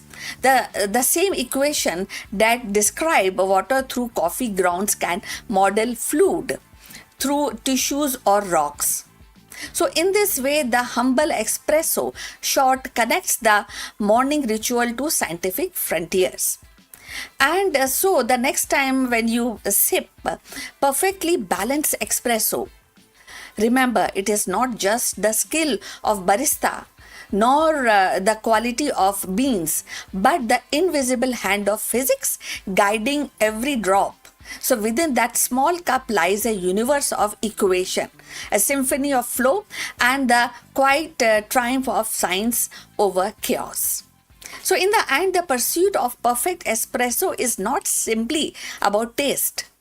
It is about harmony between science and ritual. So every shot embodied the law of flow and the resistance, the balance of heat and pressure, the subtle choreography of countless particles yielding their essence to water. So what once seemed like a chance is revealed by physics in motion and a quiet order beneath the chaos. So each cup becomes more than a beverage. It is a distillated lesson in precision, patience, and the beauty of natural laws. So to savor the espresso is the savior of triumph of science made tangible, where the flavor flows as predictably as equation, yet still feels like a magic in the hand. So we have come to the end. Thanks for watching. We look forward for your comments. Please like and subscribe our channel and see you in the next one. But before we end, a few words from our affiliate partner. Stop settling for a good enough video. If your built-in laptop camera looks like a grainy mess, it is time for an upgrade. Want to instantly level up your video presence? I like to present the Lenovo Performance FHD webcam. This is a game changer for your desktop setup. Technically, this is packed. It has a very sensitive RGB sensor, very crisp photographs it takes. Also comes with two microphones on board, which helps you to record very clear voice in stereophonic format. And these microphones are very sensitive. You can actually move away from the camera up to 2 meters and these microphones will pick up your voice without any problem. This is a very strong piece. This is very sturdy. Comes with tripod ready, comes with a very long leash, so it gives you a lot of flexibility to place the webcam wherever you want to keep in your studio. And also it has a swivel base, which is also very handy. So if you want to basically level up your game and you want to pick up this camera at a discount, please click on the link here or scan the QR code. Now let's get back to our video.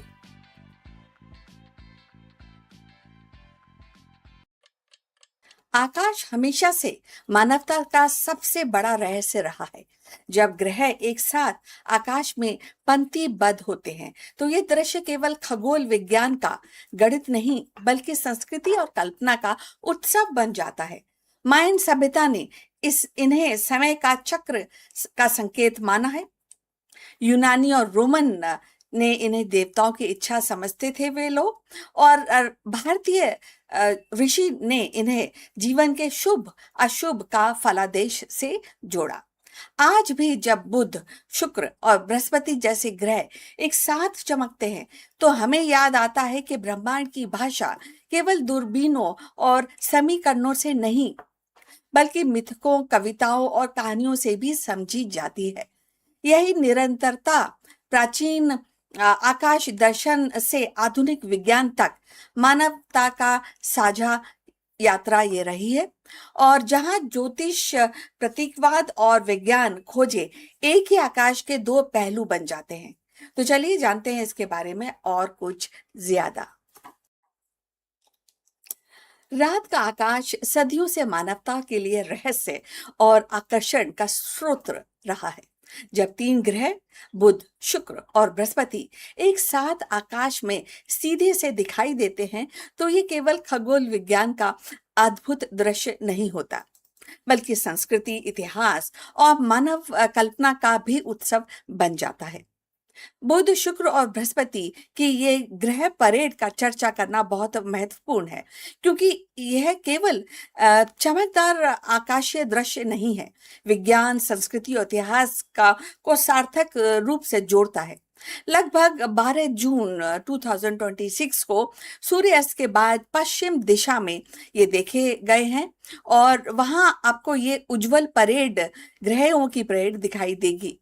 और बुध, शुक्र और बृहस्पति शाम के आकाश में एक साथ इकट्ठे हुए थे।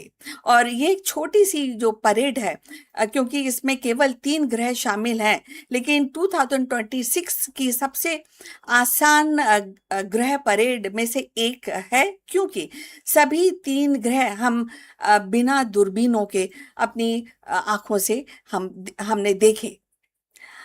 एक स्थान से अपने स्थान से हम आकाश के इन 3 ग्रहों को जल्दी और आसानी से खोजने के लिए स्टार वॉक 2 जैसे ऐप का भी उपयोग कर सके थे। और बुध और सूर्य के सबसे निकट अपनी तेज गति से आकाश में चमकता है ये। और शुक्र, जिसे प्राचीन सभ्यताओं ने सुबह का तारा और शाम का तारा कहा है, अपनी उज्जवल आभा से रात को रोशन उसने किया था। और बृहस्पति, देवताओं के राजा, आप अपनी विशालता और चमक से आकाश के प्रभुत्व में जमाता है और उस दिन भी जमाया था। जब ये तीनों एक साथ आकाशीय रेखा में खड़े हुए थे तो ऐसा लगा जैसे कि मानो ब्रह्मांड स्वयं कोई कथा सुना रहा हो। इतिहास में ऐसे ग्रह संयोग को शुभ या अशुभ संकेत माना गया है। भारतीय ज्योतिष में ग्रहों की स्थिति को मानव जीवन से जोड़ा गया है, तो यूनानी और रोमन सभ्यताओं ने इन्हें देवताओं के संदेश के रूप में देखा। आज विज्ञान हमें बताता है कि केवल ग्रहों की कक्षा का गणितीय परिणाम है, लेकिन परंतु इसका जो सांस्कृतिक महत्व है अब भी उतना ही गहरा है और उतना ही डीप है। इस परेड को देखना केवल वैज्ञानिक जिज्ञासा नहीं, बल्कि एक साझा अनुभव है। दुनिया भर के लोग एक ही समय पर आकाश की ओर देखते हैं और बहुत ही अचंभा से भर जाते हैं।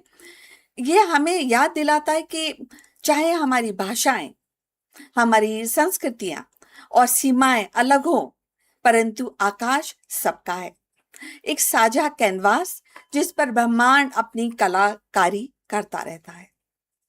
ग्रहों की ये परेड हमें यह भी सिखाती है कि ब्रह्मांड में सब कुछ एक लय और एक ताल में चलता है।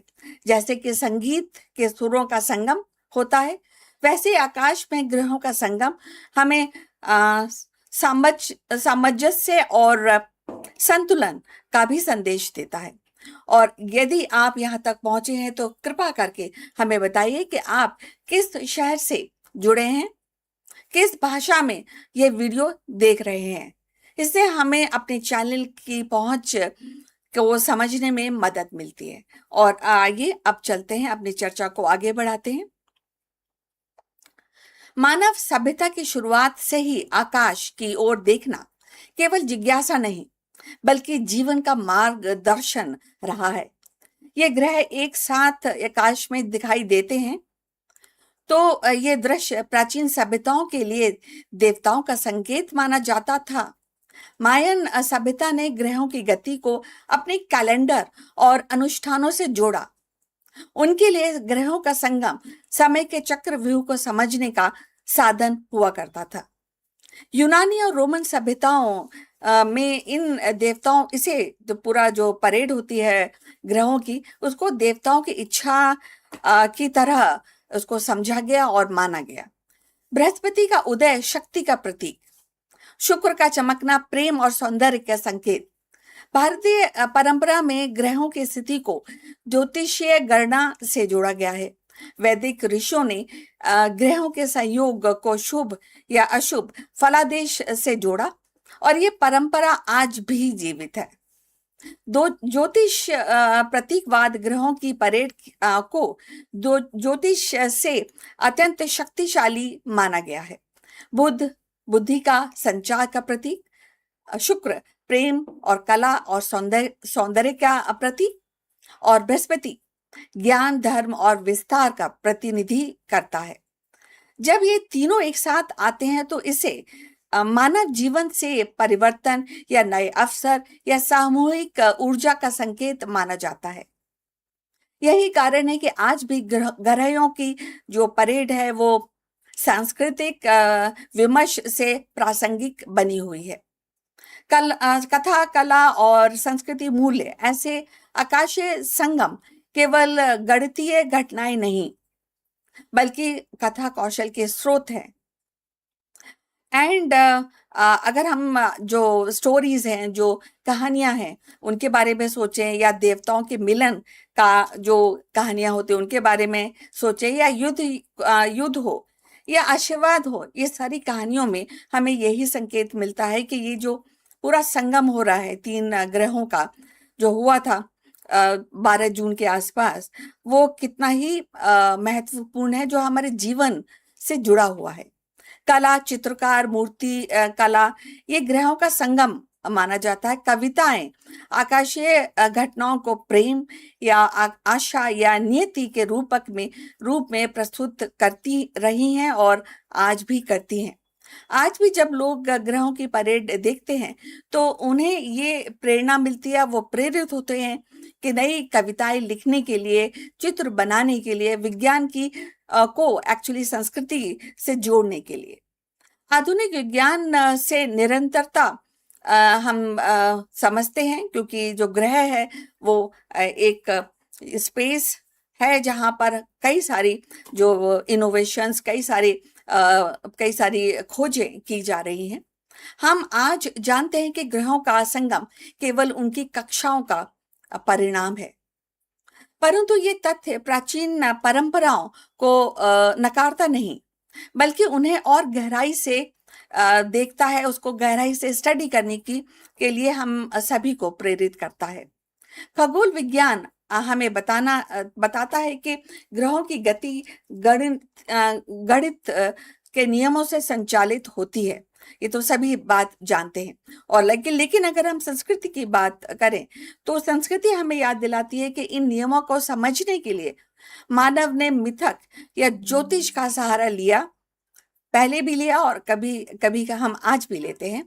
प्राचीन आकाश दर्शन से लेकर आधुनिक दूरबीनों तक यह यात्रा हमें दिखाती है या हमें सिखाती है कि विज्ञान और संस्कृति की एक का ही ये आकाश है, लेकिन उसके दो पहलू हैं जिसको हम अलग अलग तरीके से देखते हैं और उसको अलग अलग तरीके से समझते हैं। आज के समय में जब तकनीक में हमें दूरदर्शिता मिल चुकी है, आकाश गंगाओं की तस्वीरें हमें दिखाई देती हैं और अंतरिक्ष यान और मंगल के ऊपर खोज हो रही है, मंगल की तरफ हमारी यात्रा हमारी बढ़ने को है अभी आजकल, तब भी ऐसे सरल दृश्य, तीन ग्रहों का एक साथ चमकना हमें उतना ही रोमांचित करता है और हमें अपनी जड़ें से की ओर ले जाता है, हमें अपनी हिस्ट्री की तरफ ले जाता है। और उस समय जब हम हिस्ट्री की बात करते हैं तो कई सारी जो खोजें जो हमारे प्राचीन ऋषियों ने और खगोल विद जो लोग हैं उन्होंने की हैं, उनकी तरफ भी हमारा ध्यान आकर्षित कराता है। जब प्राचीन ऋषि और खगोलविद जो आकाश को देख कर समय और ऋतु का निर्धारण करते थे, ये भी बहुत ही इम्पोर्टेंट एस्पेक्ट है इस पूरे डिस्कशन का। ग्रहों की परेड केवल एक खगोलीय घटना नहीं, ये तो आपको मानना पड़ेगा, बल्कि एक सांस्कृतिक उत्सव है और हमें जो विज्ञान और अध्यात्म, गणित और कविता सबको एक सूत्र में बांधने का ये अवसर भी है। ग्रहों की परेड का चर्चा करना केवल वैज्ञानिक दृष्टि से नहीं, बल्कि सांस्कृतिक और मानवीय दृष्टि से भी काफी आवश्यक है। यह हमें बताता है कि आकाश केवल तारों और ग्रहों का समूह नहीं, बल्कि मानवता की साझा कथा है, और जो बहुत ही इंटरेस्टिंग है। और जहाँ विज्ञान और आध्यात्म, गणित और कविता जब एक साथ मिलते हैं तो डेफिनेटली एक यूनिक संगम को हम देखते हैं। तो हम अपनी डिस्कशन के अंतिम पड़ाव पे पहुंच चुके हैं। कृपया हमारे चैनल को लाइक एंड सब्सक्राइब करना मत भूलिए। इस विषय पर अगर आपका कोई कमेंट है तो जरूर साझा कीजिए। हम आपसे फिर दोबारा मिलेंगे बहुत ही जल्द। अपना ख्याल रखिए। नमस्कार। Friends, the universe isn't just expanding, it is going somewhere.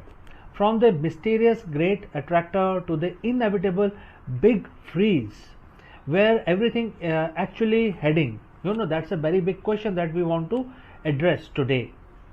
In this video, we trace the ultimate trajectory of every star, galaxy, and atom in existence. Have you ever wondered about the final destination of the cosmos while we go about our daily lives? Our Milky Way galaxy is screaming through space at 2.2 million kilometers per hour. But where it is going, what is pulling it? Let us discuss this further. On a clear night, the universe looks like a photograph, frozen, eternal. But the truth is, we are living inside a cosmic stampede. Right now, you are sitting on a planet that is spinning at 1600 kilometers per hour. The planet is orbiting a star at 107,000 kilometers per hour. The star is dragging us around the center of the Milky Way at 800,000 kilometers per hour, but even the galaxy itself isn't sitting still. Our entire island universe is screaming through the void towards a destination we cannot see, and the overall speed at which we are moving right now is 2.2 million kilometers per hour. Everything, every star, every black hole, every atom is on a journey. But where is it actually going? Is there a finish line? Or is the universe just running away from itself? Today, we are tracing the ultimate trajectory of the cosmos from the great attractor to big freeze. We are looking at the final map of the existence itself. So friends, if you have reached this far, please inform us from which city you have tuned in and in which language you are watching this video. This will help us determine the reach of our channel. Alright, let's proceed further. To understand where we are going, we have to look at our neighborhood. We live in a Lanakia supercluster, a massive web of 100,000 galaxies spanning 500 million light years. For decades, the astronomer noticed something strange. The Milky Way and our neighboring galaxies aren't just drifting, they are being pulled. We are moving towards a specific region of space hidden behind the zone of avoidance, an area obscured by our own galaxy's dust, and therefore we actually cannot see clearly what is where we are going and what is pulling our galaxies. We call this mystery the great attractor. It's the gravitational anomaly so massive it is warping the movement of the galaxies across hundreds of millions of light years. It's like cosmic drain, and we are the water circling it. But here is the twist. We will likely never arrive at that point. Why? Because while gravity is trying to pull us together, something else is trying to rip us apart. In the late 1990s, we discovered the universe isn't just expanding, it is accelerating. This is thanks to the dark energy, a mysterious force that makes up roughly about 68% of the universe. Think of it like this: gravity is the glue trying to hold the room together, but the dark energy is the floor constantly stretching in every direction. Because space is expanding faster than the speed of light at great distances, the great attractor is actually losing the tug of war. Eventually, the expansion will become so fast that even the pull of the Laniakea won't be enough to hold us into this particular group. We are entering an era of the great divorce. In few billion years, every galaxy outside our local group will disappear beyond the cosmic horizon. They will be moving away so fast that their light will never reach us again. We will be left in a lonely, dark neighborhood. So if we aren't hitting the great attractor, what is our immediate destination then in that case? So in about 4.5 billion years, our own galaxy has a date with destiny. The Andromeda galaxy is currently heading straight for us at 110 kilometers per second by high speed. This isn't a crash, it's a dance. The two galaxies will pass through each other, their stars rarely colliding because the space is so empty. Gravity will eventually pull them back together, merging them into a single massive elliptical galaxy dubbed as Milkomeda.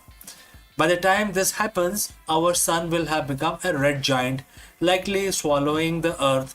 The solar system as we know it will be done, but the atoms that made up our body will be part of the brand new giant star system.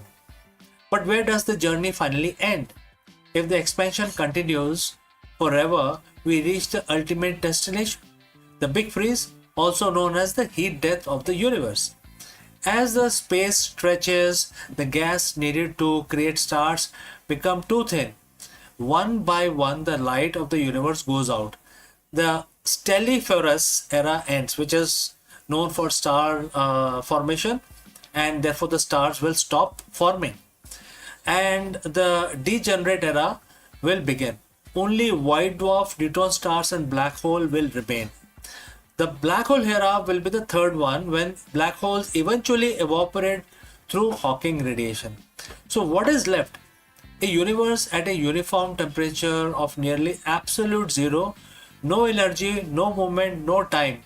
Everything that was once a planet, a person, or a galaxy will be reduced to thin mist of photons and electrons drifting in an infinite cold dark. It sounds bleak, but look at in another way. We are living in the golden age of the universe, a brief, brilliant window where the stars are close enough to see and the galaxies are close enough to touch. Everything is moving away, yes, but that makes the fact that we are here right now witnessing it, and all the more miraculous things are going to happen in the near future. We might not like where the universe is going, but we can only imagine what a view we have on the way there, right? So friends, thanks for watching, and if you want to keep exploring the edge of the cosmos, subscribe and join for the next journey. Until next time, before we wind up today's session, a word about our affiliate partner. Stop settling for a good enough video. If your built-in laptop camera looks like a grainy mess, it is time for an upgrade. Want to instantly level up your video presence? I like to present the Lenovo Performance FHD webcam. This is a game changer for your desktop setup. Technically, this is packed. It has a very sensitive RGB sensor, very crisp photographs it takes. Also comes with two microphones on board, which helps you to record very clear voice in stereophonic format. And these microphones are very sensitive. You can actually move away from the camera up to 2 meters, and these microphones will pick up your voice without any problem. This is a very strong piece. This is very sturdy. Comes with tripod ready, comes with a very long leash, so it gives you a lot of flexibility to place the webcam wherever you want to keep in your studio. And also it has a swivel base, which is also very handy. So if you want to basically level up your game and you want to pick up this camera at a discount, please click on the link here or scan the QR code. Now let's get back to our video. Friends, a very big question that we want to address today is, are we alone or are we just being watched? For decades, we have scanned the stars for signals, but new speculation from SETI and leading astrophysicists suggest a chilling possibility. It is already too late to hide. While we search for them, humanity has spent the last century broadcasting our presence to the cosmos. In this video, we dive deep into the great silence and why the latest breakthrough in technosignatures and planetary direction suggests that any advanced civilizations within 100 light years likely to already know Earth is a home to an industrial civilization. Let us explore this further. For over 60 years, humanity has been staring into the abyss of space and asking one simple question: where is everybody? We call it Fermi paradox. The universe is ancient, it is vast, and according to everything we know about biology and physics, it would be crawling with life. Yet, when we point our telescopes at the stars, we get nothing but cold, dead silence. We have assumed that if they were out there, we would have found them by now. We have treated the search for the extraterrestrial intelligence, which is SETI, like a game of cosmic hide and seek, where we are the ones doing the seeking. But in 2026, the conversation has shifted. Leading scientists and researchers are now proposing as much more unsettling reality. The silence isn't because they aren't there, and it isn't because they haven't found us. It's because they likely discovered Earth a long time ago. While we have been whispering into the dark, wondering if we are alone, we have actually been shouting our presence to the galaxy for over a century. So friends, if you have reached this far, please inform us from which city you have tuned in and in which language you are watching this video. This will help us determine the reach of our channel. Alright, let's proceed further. Today we are breaking down the new SETI speculation. We are looking at why it is officially too late to hide, how our own atmosphere is betraying us, and startling new research that suggests alien signals might be hiding in plain sight right in our own data. To understand why we are already visible, we have to look at what we call the technosignature. Since the early 20th century, Earth has been surrounded by an over-expanding bubble of radio waves. This radio bubble is now over 200 light years wide. Inside the bubble are thousands of star systems. If there is a civilization within 100 light years of us with even slightly better technology than ours, they don't need us to send them a hello message. They have already heard our earlier radio broadcasts, our television signals, and most importantly, our high frequency military radars. But it is not just radio. In the last year, researchers have found while exploring the exoplanet, because exoplanets search has reached the fevering pitch right now. We have been using the James Webb Space Telescope to look at the atmospheres of distant worlds, searching for methane, oxygen, carbon dioxide, the building block of life. Now the flip side of this perspective is, if an alien astronomer 50 light years away pointed a telescope similar to JWST or something much more advanced at Earth, what would they see? They wouldn't see the Great Wall of China or our cities. They would see our atmospheric fingerprint. They would see a planet with an atmosphere is in chemical disequilibrium. They would see an abundance of oxygen and nitrogen that shouldn't be there unless life was producing it. And since the Industrial Revolution, they would see technological pollutant, things like CFC and nitrogen dioxide, etc. To a distant observer, Earth isn't just a rock. It's glowing neon sign that says industrial civilization inside here. All right. So if we are so visible, then why haven't we heard anything back? This brings us to the groundbreaking study published in early 2026 by astronomer like Ben Zuckerman at the UCLA. For decades, SETI has focused on narrowband signals, very specific thin frequency that don't occur in nature. The logic was, if we see a needle thin spike on a radiograph, it must be artificial. But the new broadband SETI approach suggests that we have been looking for the wrong thing. Zuckerman and others argue that the advanced civilizations wouldn't waste energy sending weak, narrow signals across the void. They would use directed energy beams, powerful broadband bursts that are much easier to detect across the interstellar distances. And here is a kicker. These signals might already be sitting in our archives. We have been scanning the sky for a century for other purpose and other navigation, mapping the stars, studying black holes. This new speculation suggests that the evidence of aliens isn't waiting to be discovered in the future. It is likely hiding in plain sight.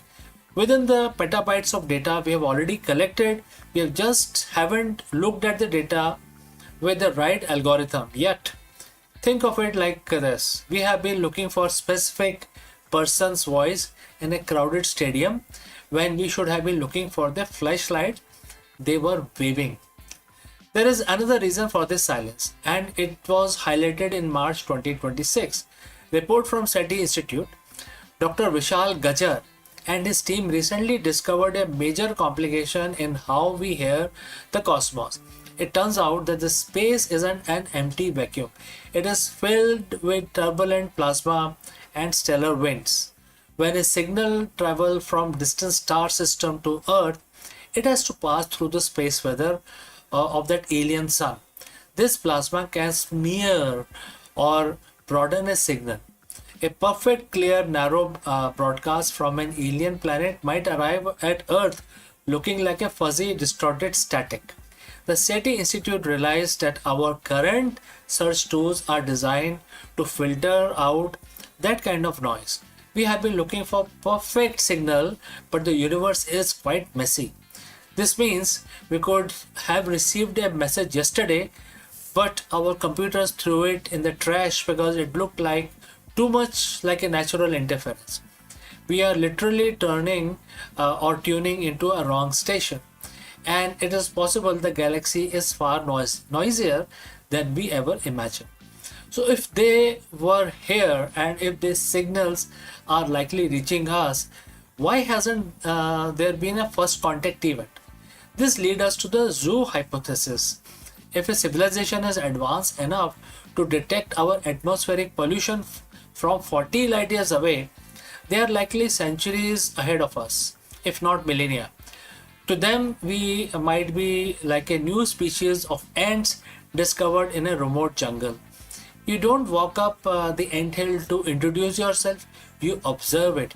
You set up cameras, you stay hidden so you don't disrupt their natural development. But as our technology improves, as we launch the Nancy Grace Roman telescope and the Habitable World Observatory, we are becoming harder to ignore. We are starting to build our own cameras to look back at them. In April 2026, SETI Institute launched a Discover Future Lab. Their mission was to prepare humanity for the human dimensions of discovery. They aren't just asking how to find life anymore, they're asking what happens next. Because the consensus is changing, first contact might not be a signal we receive, but a realization we find in our own backyard. We used to think universe was a vast empty desert and we are lone campfire in the middle of the night, but the science of 2026 tells a different story. The desert is full of life and our campfire has been blazing fire over 100 years. Whether it is through leaked radio waves, chemical signatures in our cloud, or the broadband beams we haven't decoded yet, the great silence is starting to feel less like an absence of life and more like a waiting room. The question isn't, are we alone anymore? The question is, when they finally decide to answer, will we be ready to listen? So friends, thanks for watching this deep dive into the new frontier of SETI. If you want to keep track of this cosmic discoveries with me, make sure that you hit the subscribe button. I'm CK and I will see you again in the next one. Before I leave, a word from our affiliate partner. Stop settling for a good enough video. If your built-in laptop camera looks like a grainy mess, it is time for an upgrade. Want to instantly level up your video presence? I like to present the Lenovo Performance FHD webcam. This is a game changer for your desktop setup. Technically, this is packed. It has a very sensitive RGB sensor, very crisp photographs it takes. Also comes with two microphones on board, which helps you to record very clear voice in stereophonic format. And these microphones are very sensitive. You can actually move away from the camera up to 2 meters and these microphones will pick up your voice without any problem. This is a very strong piece. This is very sturdy. Comes with tripod ready. Comes with a very long leash, so it gives you a lot of flexibility to place the webcam wherever you want to keep in your studio. And also it has a swivel base, which is also very handy. So if you want to basically level up your game and you want to pick up this camera at a discount, please click on the link here or scan the QR code. Now let's get back to our video.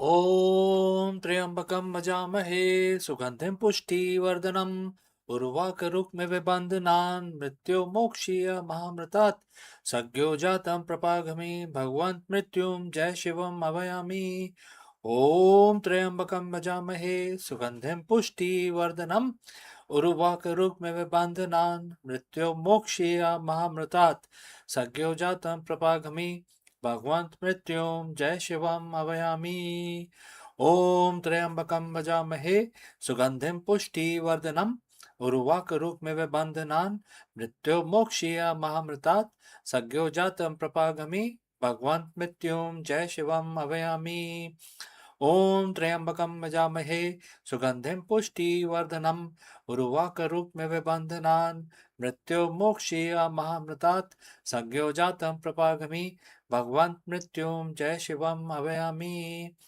Om Triambakam Vajamahe Sugandhim Pushti Vardhanam Urvakarukme Bandhanan Mrityo Mokshiya Mahamritat Sagyo Jatam Prapagami Bhagwant Mrityum Jai Shivam Avayami Om Triambakam Vajamahe Sugandhim Pushti Vardhanam Urvakarukme Bandhanan Mrityo Mokshiya Mahamritat Sagyo Jatam Prapagami Bhagwant Mrityum Jai Shivam Avayami Om Triambakam Vajamahe Sugandhim Pushti Vardhanam Urvakarukme Bandhanan Mrityo Mokshiya Mahamritat Sagyo Jatam Prapagami Bhagwant Mrityum Jai Shivam Avayami Om Triambakam Vajamahe Sugandhim Pushti Vardhanam Urvakarukme Bandhanan Mrityo Mokshiya Mahamritat Sagyo Jatam Prapagami Bhagwant Mrityum Jai Shivam Avayami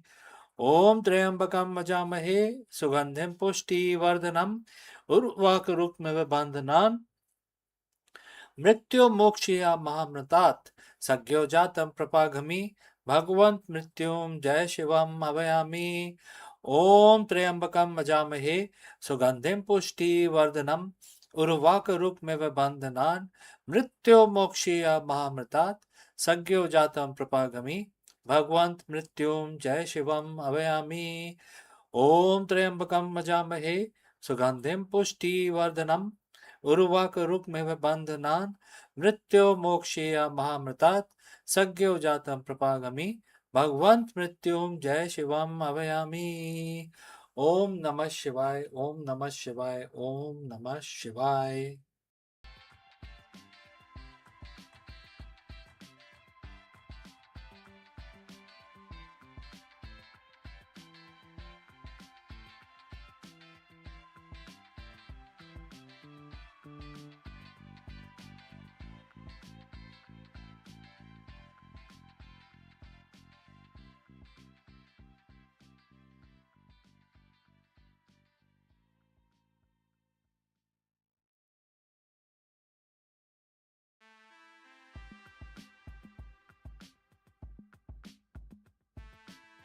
Hello friends, welcome to Executive Learning Session. In today's high pressure corporate world, CEOs are often obsessed with the quarterly reports. But what if focusing less on the result actually would lead to better performance? That's a very big and profound question. Therefore, today in this video, we break down the profound leadership wisdom of Bhagavad Gita. And we will also explore how it serves as a blueprint for the modern mindful executives. We explore the concept of Karma Yogi, a leader who performs their duty with intense focus and excellence without becoming slave to the result. So, therefore, friends, stick around with this thought and let's explore this further. Picture this, it's 11 p.m. on a Sunday and you're starting working at a spreadsheet. You have got a quarterly board meeting in 48 hours. The numbers aren't where they need to be, and your heart is racing. Your sleep is now non-existent, and your identity, your very worth as a leader is tied entirely to the bottom right cell of the screen. Right? This happens to everybody, isn't it? Well, we have been taught that the greatest leader who you must be result driven. We must obsess over KPIs, exit strategies, and stock prices. But here is a paradox: the more tightly you grip the result, the more likely you are likely to choke the process that creates it. Today, I want to share a piece of wisdom that is 7,000 years old, yet feels like it was written for this morning market volatility. It's from the Bhagavad Gita, chapter 6, first verse of chapter 6. It is a verse that redefines what it means to be a yogi and by extension what it means to be a leader. So friends, if you have reached this far, please inform us from which city you have tuned in and in which language you are watching this video. This will help us determine the reach of our channel. Let's proceed further. So now let's look at the verse. Quote starts: a true yogi or a true renunciant is the one who performs his duty renouncing attachment to result, and not one who abandons work or the sacrificial fire. Quote close. Now, when we hear the word yogi or renunciant, we think of someone sitting on a mountain far away from emails and supply chain issues. But Bhagwan Krishna says something radical here. He says the true yogi is not the one who quits, it's the one who stopped doing the work. It's also not that. In business context, Krishna is saying you don't have to quit your job to find peace. You don't have to stop being ambitious. The sacrificial fire for CEO is the office, the factory, and the boardroom. The distinction isn't whether you work, it's how you relate to outcome of what works, etc. So, what is the result paradox? So when we attach to the result, we operate from a place of fear. Fear of failure, fear of loss, fear of looking bad. When the brain is in the fear mode, the prefrontal cortex, the part of your brain responsible for high level strategy and innovation, shuts down. Attachment creates tunnel vision. You become so focused on the win that you miss the ethical red flags or the innovative pivot that could have saved your company. Attachment creates fragility. If your happiness depends on the green KPI A red KPI will shatter your confidence completely. So Gita suggests a better way. Perform your karma, your karma, the duty at hand. Imagine the professional athlete.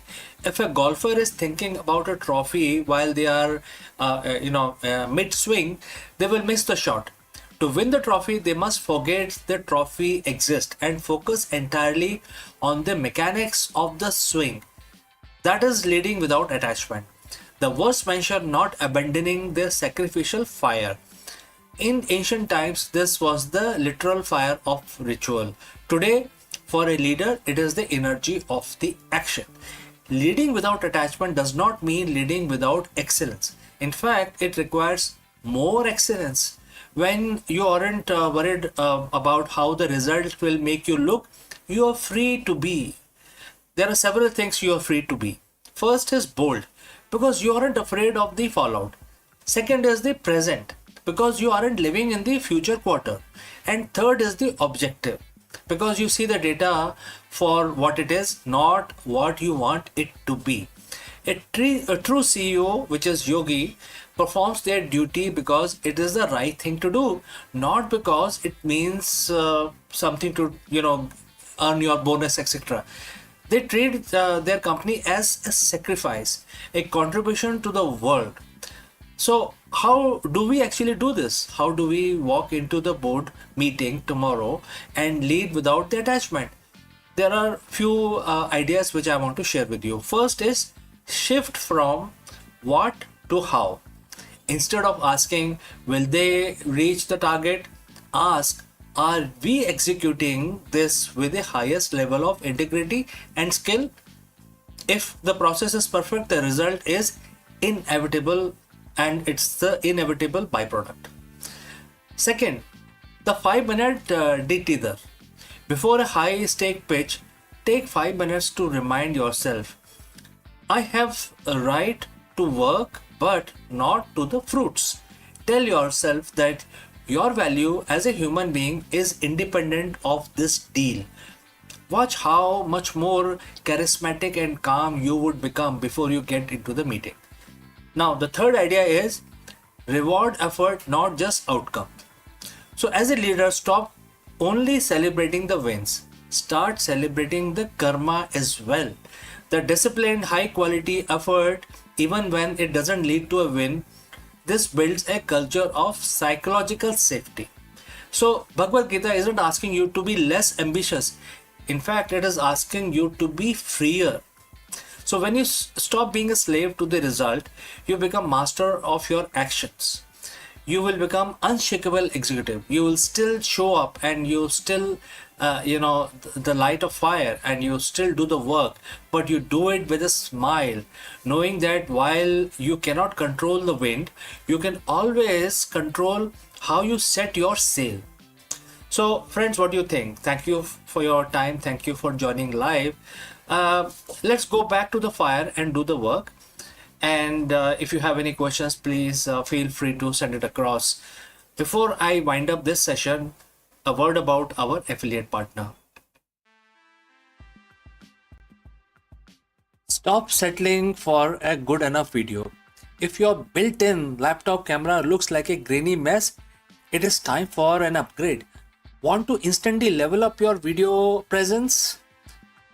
I like to present the Lenovo Performance FHD webcam. This is a game changer for your desktop setup.